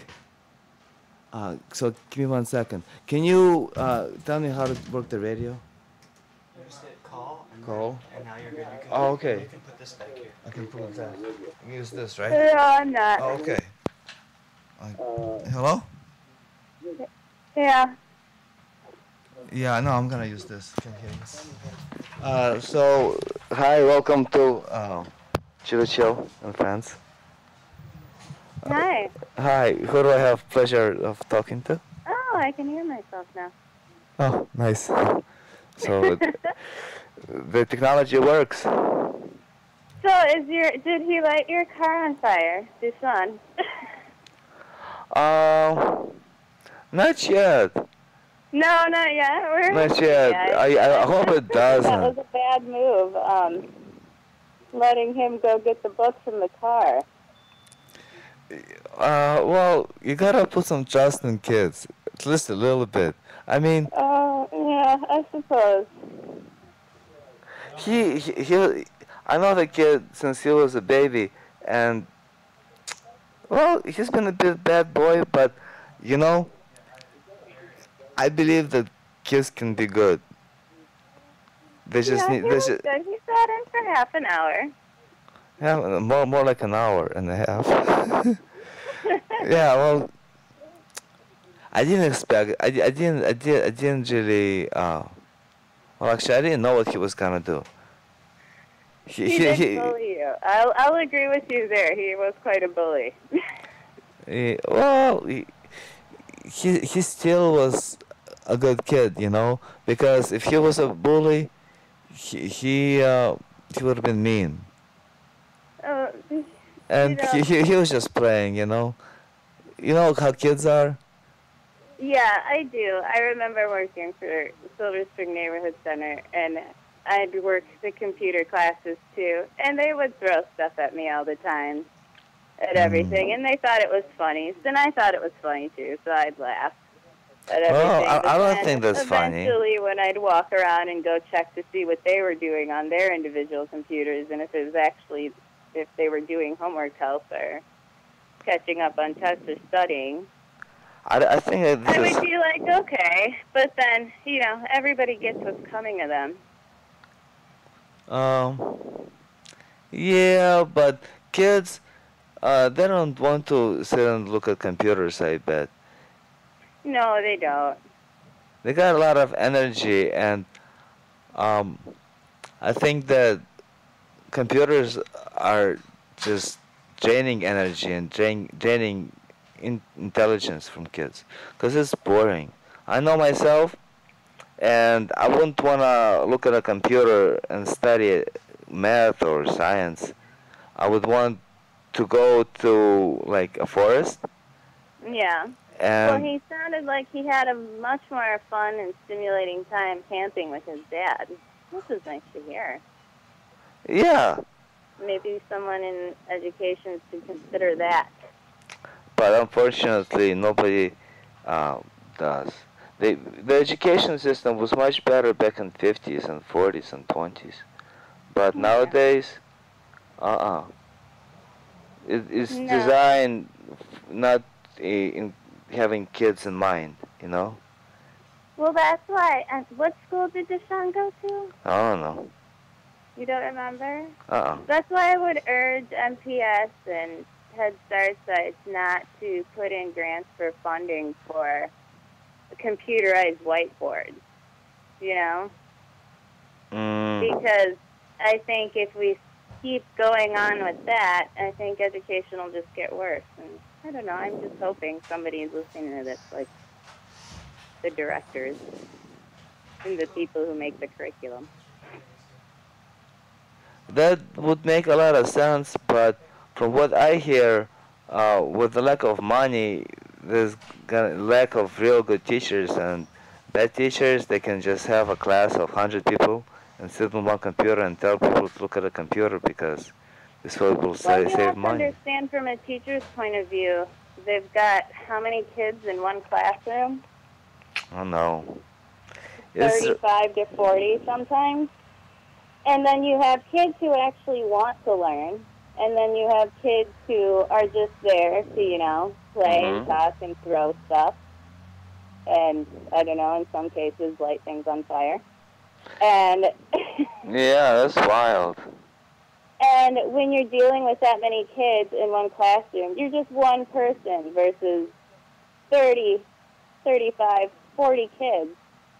And then you see maybe like 15 of these kids who are there to learn and who are kind of scared of the other kids. Well, what do you think? You would kind of focus on the kids that are there to learn and want to help protect them. And not really care to nurture the ones who are there just to play around. I mean, a teacher can only have so much patience for 7 hours a day. Oh yeah, teachers are people too. But my thing, like what I'm looking at right now, is not necessarily at the bad kids, but how to get the bad kids to become good kids. You know, because the kids, they throw stuff at teachers, for example, right? Well, that's not right. That should not happen, right? No, it's extremely disrespectful. I mean, I wouldn't, Exactly. like, earlier in your show you mentioned something like, oh, I would do that too. She's probably unfazed with you. Well, why does this happen? That kind of stuff, because you have no idea what she's doing. Maybe she's doing lesson plans or grading tests or watching make sure that nobody's going on a porn website or anything like that. Oh God, kids? On the computers. I doubt she has the time to be on Facebook. Yeah. I highly doubt it. Oh. Do you know what I mean? Look, okay, so these bad kids, right? And bad kids are throwing things at the teacher, but they don't throw things at their parents, you know. So they don't act bad all the time. What I'm thinking right now is what can be done, you know, to get these bad kids not to behave bad in school.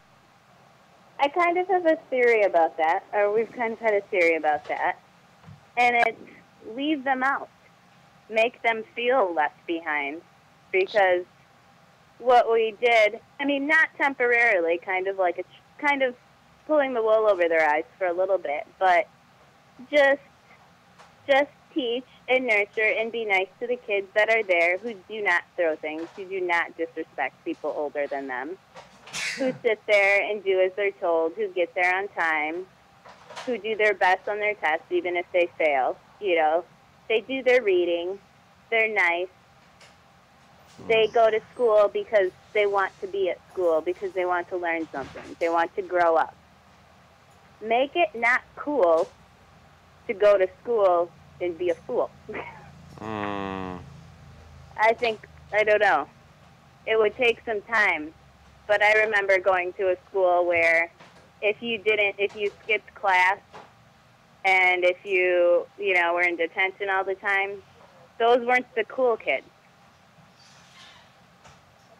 Those weren't the popular kids. The I popular think kids were the kids who were really competitive and really wanted to learn and wanted to do sports and wanted to do all extracurriculars, wanted to do acting and art and everything. The more stuff you did, the more kind of well-known you were at school, and the more popular you were, and the more friends you had. I'd like to see how we could get that environment back, and I think you'd have to raise some competition between the kids, because all kids understand competition. I don't think competition is a healthy way of life. Because in competitive environment, you put kids against their friends, and kids learn to not work with each other, but work against each other, and and it cannot be healthy for the environment and community.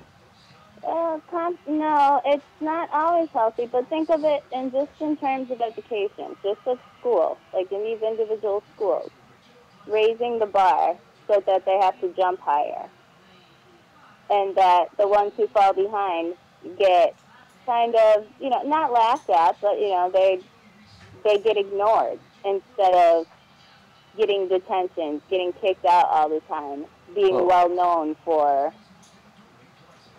having the most discipline, for not being very good in school. Well, look at Daddy. Daddy, he's a class clown, okay?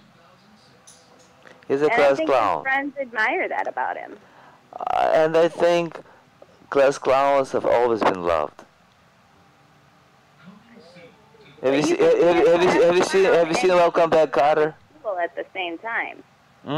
Sorry. You can be a class clown and do well in school at the same time.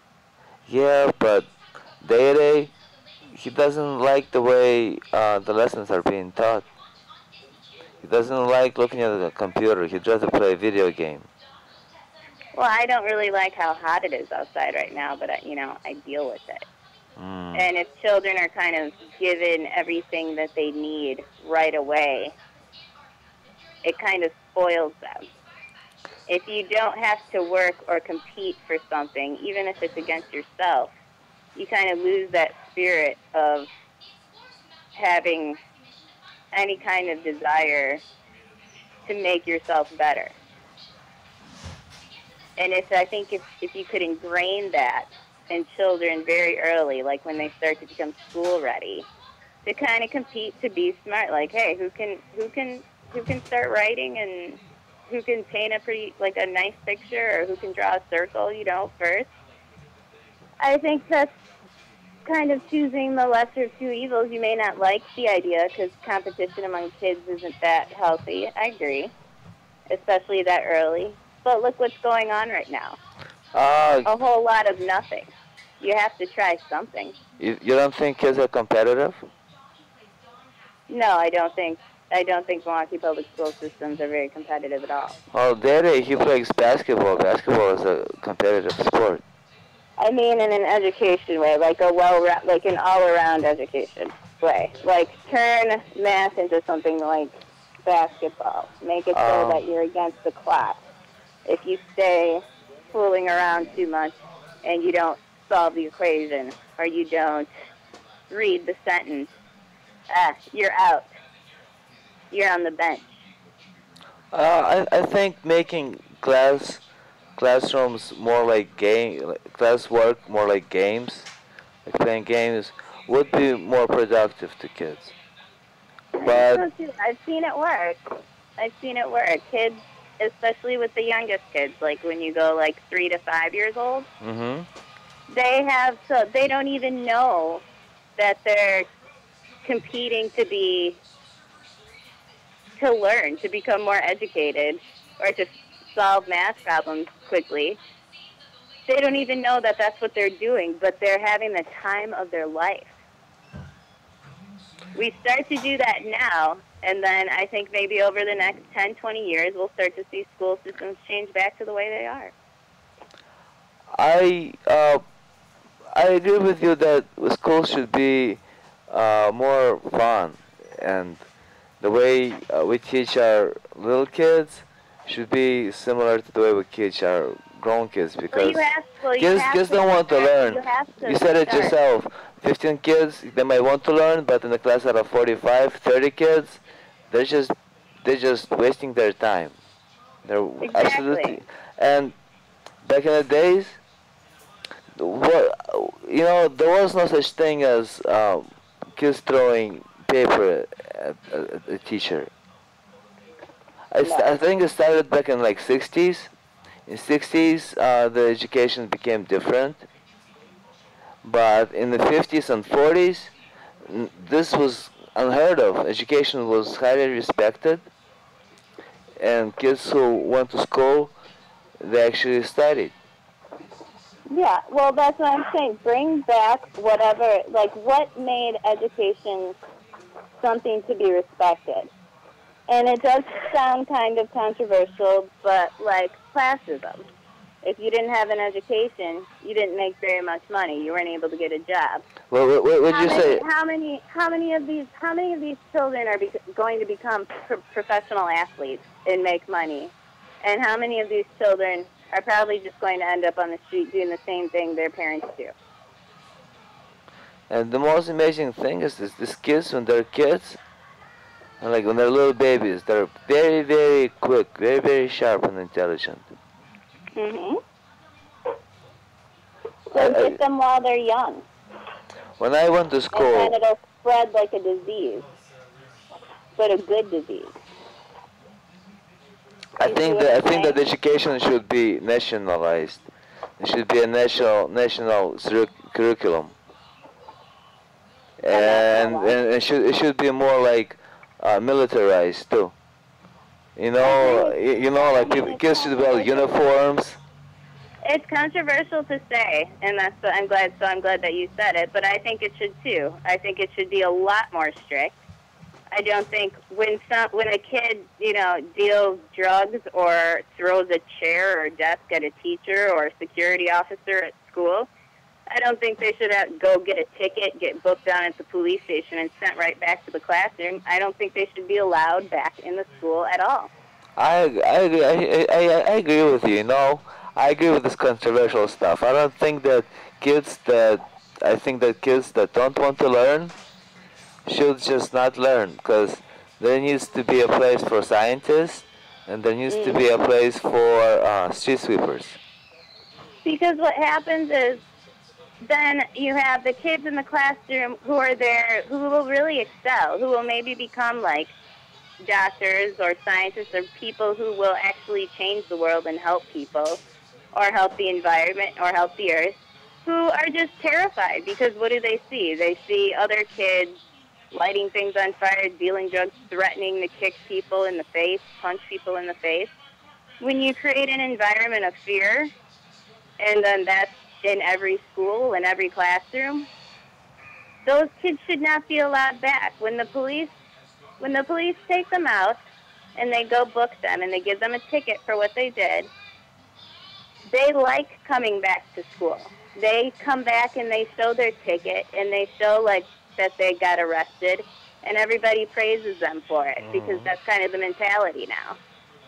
I wouldn't let them in the building But look at if I had it my look way. at the world. In the world we live in, uh, I think the world we live in is reflected in the music, and there's so little positive music out there that the children, the youth, they don't have anything good to look up to. So they look up to negative, because that's the only information that they get on the radio through the violent music, and on TV through violent TV. I watch the news, and the news are so violent. I watch some TV shows, and there's nothing but sex and violence. And the Yeah. shows that get there's a bunch of shows where they show rape. Oh sure, the show might be against rape, but there's no need to show rape graphically. You know what I'm saying? No, personally, as like a rape victim, I can't watch like Law and Order SVU. Exactly. I don't. You know, The whole I'm thing. not a rape victim, but I don't want to see it. I see that stuff. It makes me want to turn it off. But people, and kids, they watch it, and then they really have nothing good to think about, because what they see in front of their eyes enters their imagination.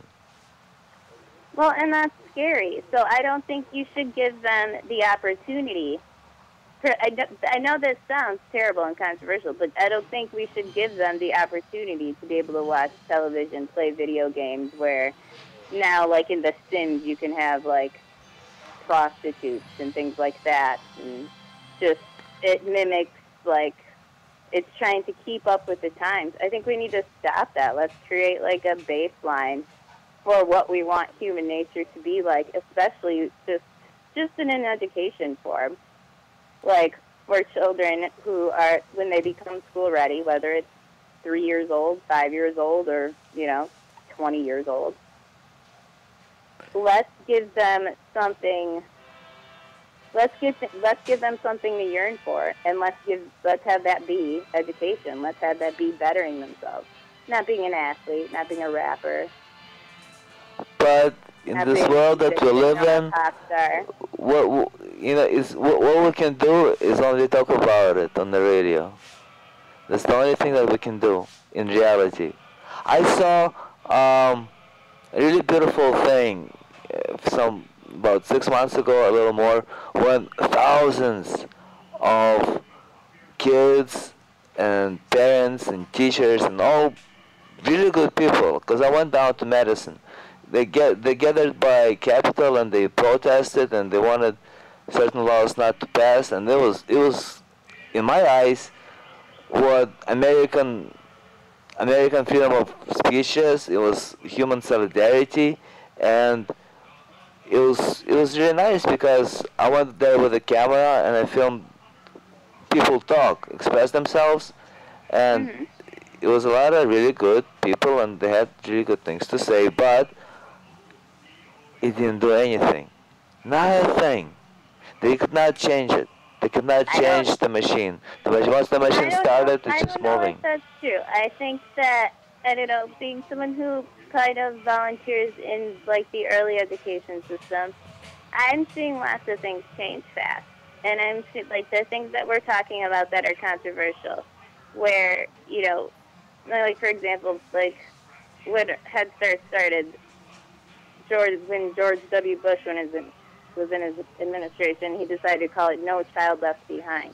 Mhm. Well, that doesn't make as much sense as like what he did during his presidency. You have to leave the ones behind that keep having this repetitive behavior, or have them placed somewhere else where you can figure out why do they keep repeating this behavior. Um, Take them away from the kids, separate them from the kids that want to learn, who are there to sit quietly and listen. Because what you're really doing then, by keeping them all in the same classroom, is that you're slowly damaging the other kids. And you I don't know uh, it I I because they're agree not with going you to there, express it. They're too afraid.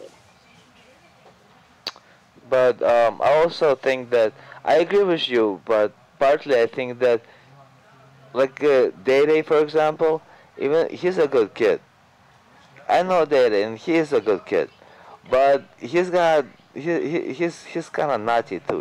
He's got a lot of energy. He's playful, and he's somewhat of a bully. He's a big boy, but if he was given something fun to do and educational, he would be doing it, and he he wouldn't bother anybody. Like when he went Well, down with his friend I to camp. wonder, like you hit on something when you were talking with him. Like he talked about how fun camping was with his dad, and how he took a piece of wood and made fire. Well, there you go. You can make a huge science lesson out of that. And that doesn't cost very much money. That doesn't require a lot of computers in every Exactly. classroom and computerized whiteboards. You could have a teacher, you could hire a teacher to go do those things and explain and draw out how that fire started chemically, like how it did scientifically. How do we make fire? It doesn't just, magically happen. There are very There's a few lot of things schools that going do on that. there There are actual schools that scientifically. study that they teach this way. There are Yeah, out there are there. schools that teach this way, but I'd like to see more schools teach this way. I'd like to see public education, like the general, the whole thing, the textbooks to be standard. The teaching methods would be standard instead of each school have different. Uh, Yeah, that is exactly where we went wrong. Is when we gave every school the ability to develop their own curriculum. No, they really because then messed it up. everybody's at different spots, and then when everybody reaches, different points where they go into from like kindergarten into elementary into middle school, if it's that type of school even, you're mixing kids together who maybe don't even know how to read or write yet, or are just terrified because of the situation they came out of. They didn't even have time to, like, that education wasn't their, like, learning and going to school wasn't their first priority. Maybe, like, protecting their mother and their family from whatever neighborhood they lived in was their priority, and they were living in constant fear. Like, you have no idea where every kid is coming from. And I think when you just have little tests that, people can, like, oh, this kid doesn't know math very well, this kid can't do adding or subtracting very well, or this kid has this reading level or whatever. I think we're looking at the wrong things. I think we should, after those tests are administered, then you should go in deeper. Why did that kid get left behind? Why can't that kid read at the level that he's supposed to? And then that's where I think, having someone to go in and talk to the child and give them a form to fill out or an evaluation or someone to talk to figure out what exactly was the problem, what's the root cause as to why they stopped learning or stopped wanting to learn or are having trouble learning. Maybe they're constantly going through a trauma. And a lot of kids are.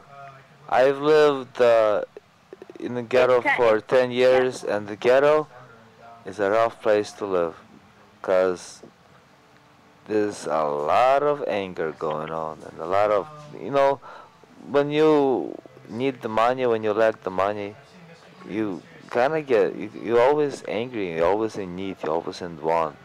And unfortunately, it is the weakest one of us who get hurt. Exactly. Well, when you have a lot, okay, so like I picture it like this right now. In classrooms, like let's just take like an example. You have 50% of the kids who are angry. And where their anger comes from is maybe because they've got, they have a gun pulled on them every day, or someone beats them up every day. So they come to school and they want to be stronger. They want to pretend to be like the guy or the woman or whoever is bullying them. So they want to imitate that behavior. So it's because when they come to school, they can feel strong. They can feel like that person. They don't have to be the weak one on the receiving end of that. Okay, I want to know who those kids are. I want to know what's going on through their mind, and I want to see what we can do about getting their environment to change. That's what I would want to do. So what you're recommending is to divide the kids into different like classes. You know how some people are studious, some people are athletic, some people are violent, and keep them together. So let's separate the kids. So let's change the formula. Let's not say, okay, so this kid's not studious, or this kid has, a learning disorder. So let's put them in, this wing of the school, and with other kids who have learning disabilities. Let's find out why they have a learning disability. Maybe they don't have ADD. Maybe they aren't, maybe they aren't the things that we assume right away and just put them in that box right away. Then they're stuck in that box and they don't even know why. And then when they realize it, they're like, hey, hold on. Like, I was protecting my mom from, like the first 10 years of my life, I spent protecting my mom or my dad or my little brother and my sister. Like, I'm not ADD. I had to have horrible PTSD. You know, I don't I had believe in horrible ADD. no, like I had horrible post-traumatic stress disorder for the as soon as I came into this world. So no, I don't have attention deficit disorder. I'm finally like shaking off the shock and ready to process anything else but survival. Like I think we should change the formula around.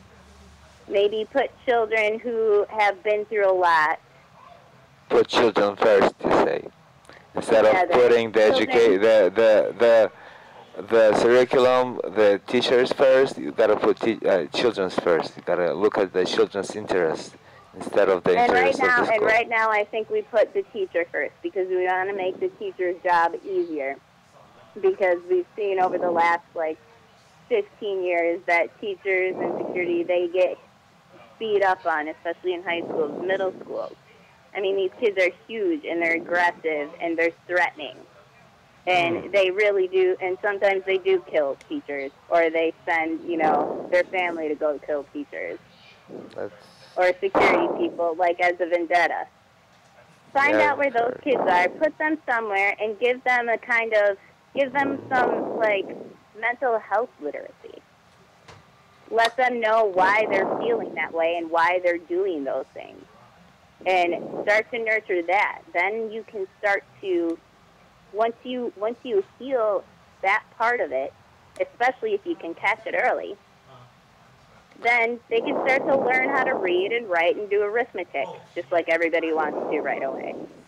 I don't think we should change it. I don't think it should be, okay, so if they're not at this reading level and math level, they go in here, and then you have a teacher that specializes in children who have learning disabilities.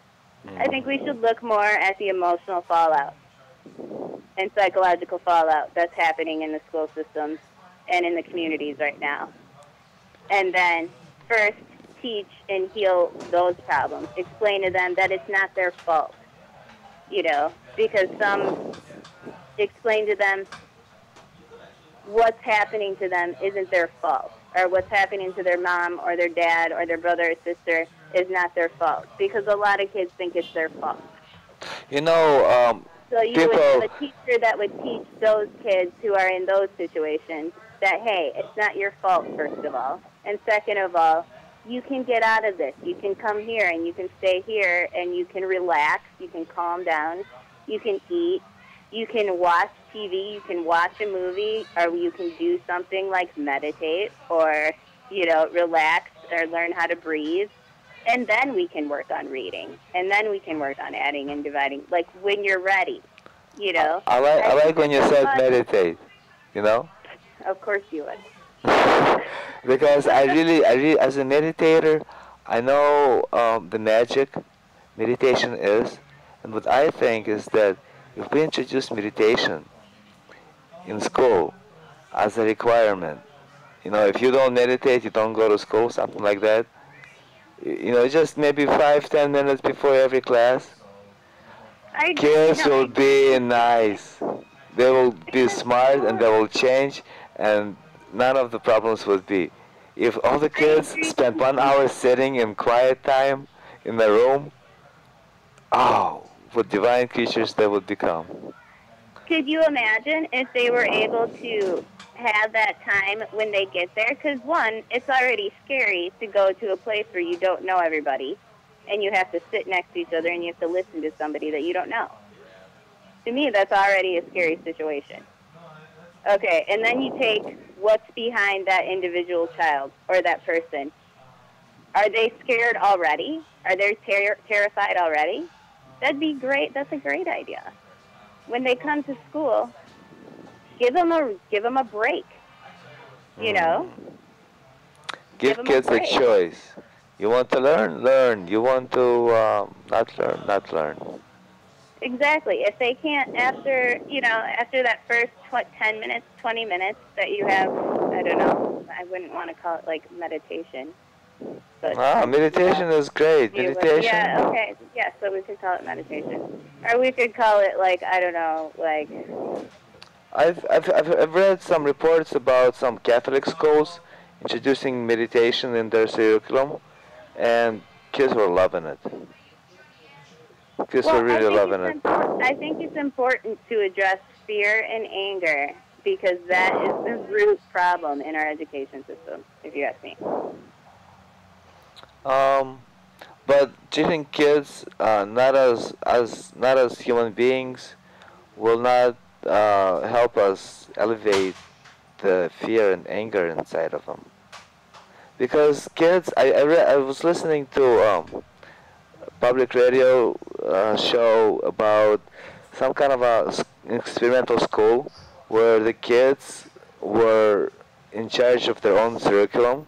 So the kids, they picked what they wanted to learn. They had, where's my book, Daddy? I ain't bring it. Ah, Daddy came back with a haircut. Yeah, like Montessori, when we did, I remember what, like, in high school we did child guidance, and so what we got to do was each of us Don't in mess that with this. classroom Hey, for a dude. month, we got to make Don't a mess with it. curriculum. When you put some power and some choices in the children's hands, and you eliminate their fear, and you address the fact that maybe they're not ready to be at school, maybe all that's on their mind is, you know, whatever happened. Like, I don't know, like a car blowing up right next to their house and they had to evacuate and, you know, they're coming from a homeless shelter. Or, you know, a temporary fallout shelter. Maybe address that first, because I know I wouldn't be able to learn anything if I just, you know, got out of a traumatic event like that. Would you? I don't know. Or would you be terrified and sitting there and just thinking about, oh my God, what just happened to me and my family in my neighborhood? I'm not sure. I think, you know, in my experience, kids who has been witnessing to traumatic stuff like that, uh, they kind of used to it because this is the world that they live in.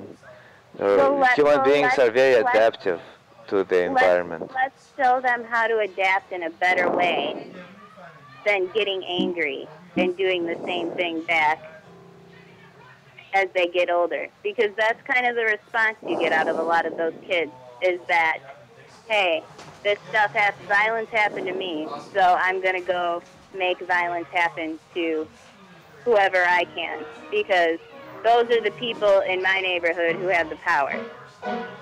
You know, it's easy to say that let's change somebody else, let's show somebody else, but unless that somebody wants to change, or then whatever is being said, whatever is being shown, all the lessons, they will not be acknowledged, they will not be seen or heard. I personally, speaking from my own example, I am not a kid anymore, and I've been around the block, and I really value my teachers. And my teacher, he told me, don't push too hard, okay? And I said, okay, I won't push too hard. But when the time came, I pushed too hard, you know? And now you're injured. Yeah. How, you know, it's hard. It's hard to do what you have to do. It's so easy to ignore or to forget because we're so human. But when there's necessity, it's like if I would be walking on a thin line, you know, if I would be walking on a razor blade, I'd be extra careful, and I would not do too much. Well, that's you, and But that's everybody else too. When you're put in the extreme situation, then you have to do what you need to do.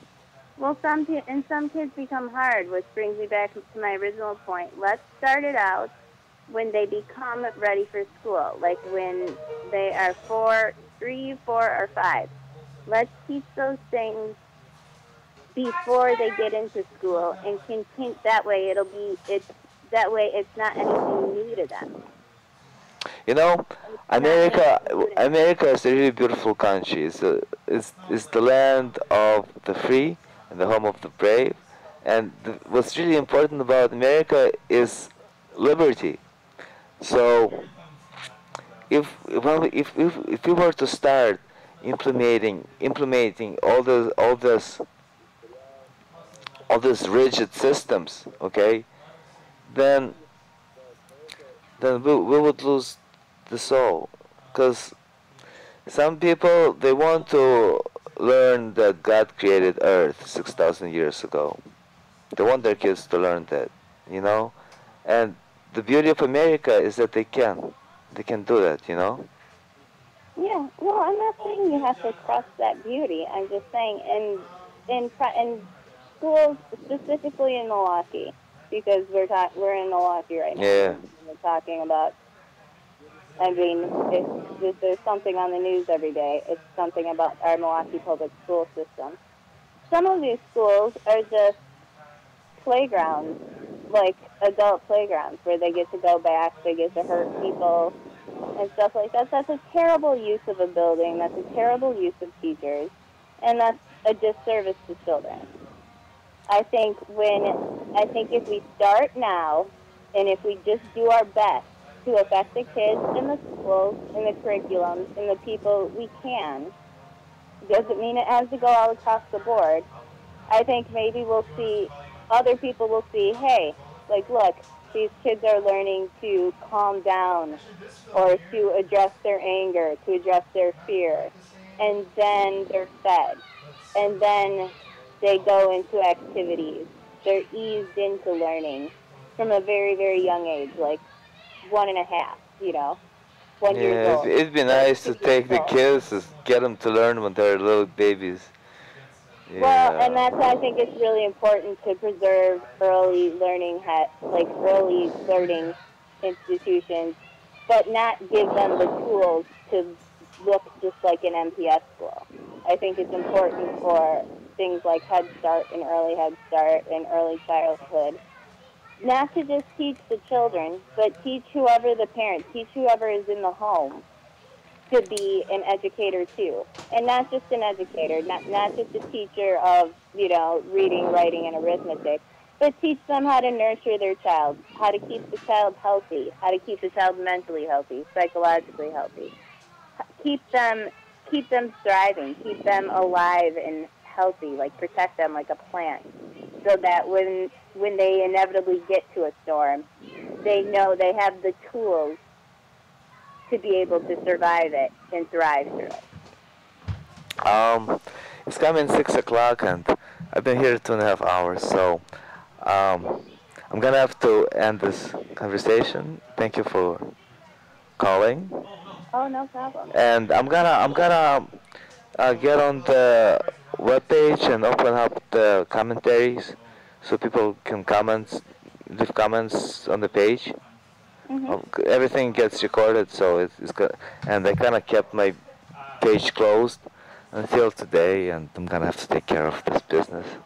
But as a Okay. closer, I'd like to say the words of my buddy. His name is Jesus. He's from Belize, and he's a wise man in my eyes. He says this. He says, "One day we will all be free. Until that day, we just gotta work." Exactly. I agree. You Those are know? wise words. Thank you for having a discussion with me. Yes, thank you for calling. All right. Well, Stop by if you want. We're up here 3:30 to 6 every Tuesday. And all sometimes right. I'm not here, so that's when it gets really fun. Okay. Mm-hmm. All right. Well, thank you for your show. All right, thank you. Bye-bye. Have a good day. Bye.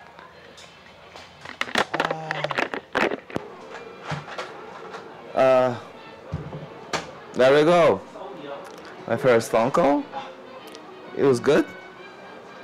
Thank you, caller. Anybody else?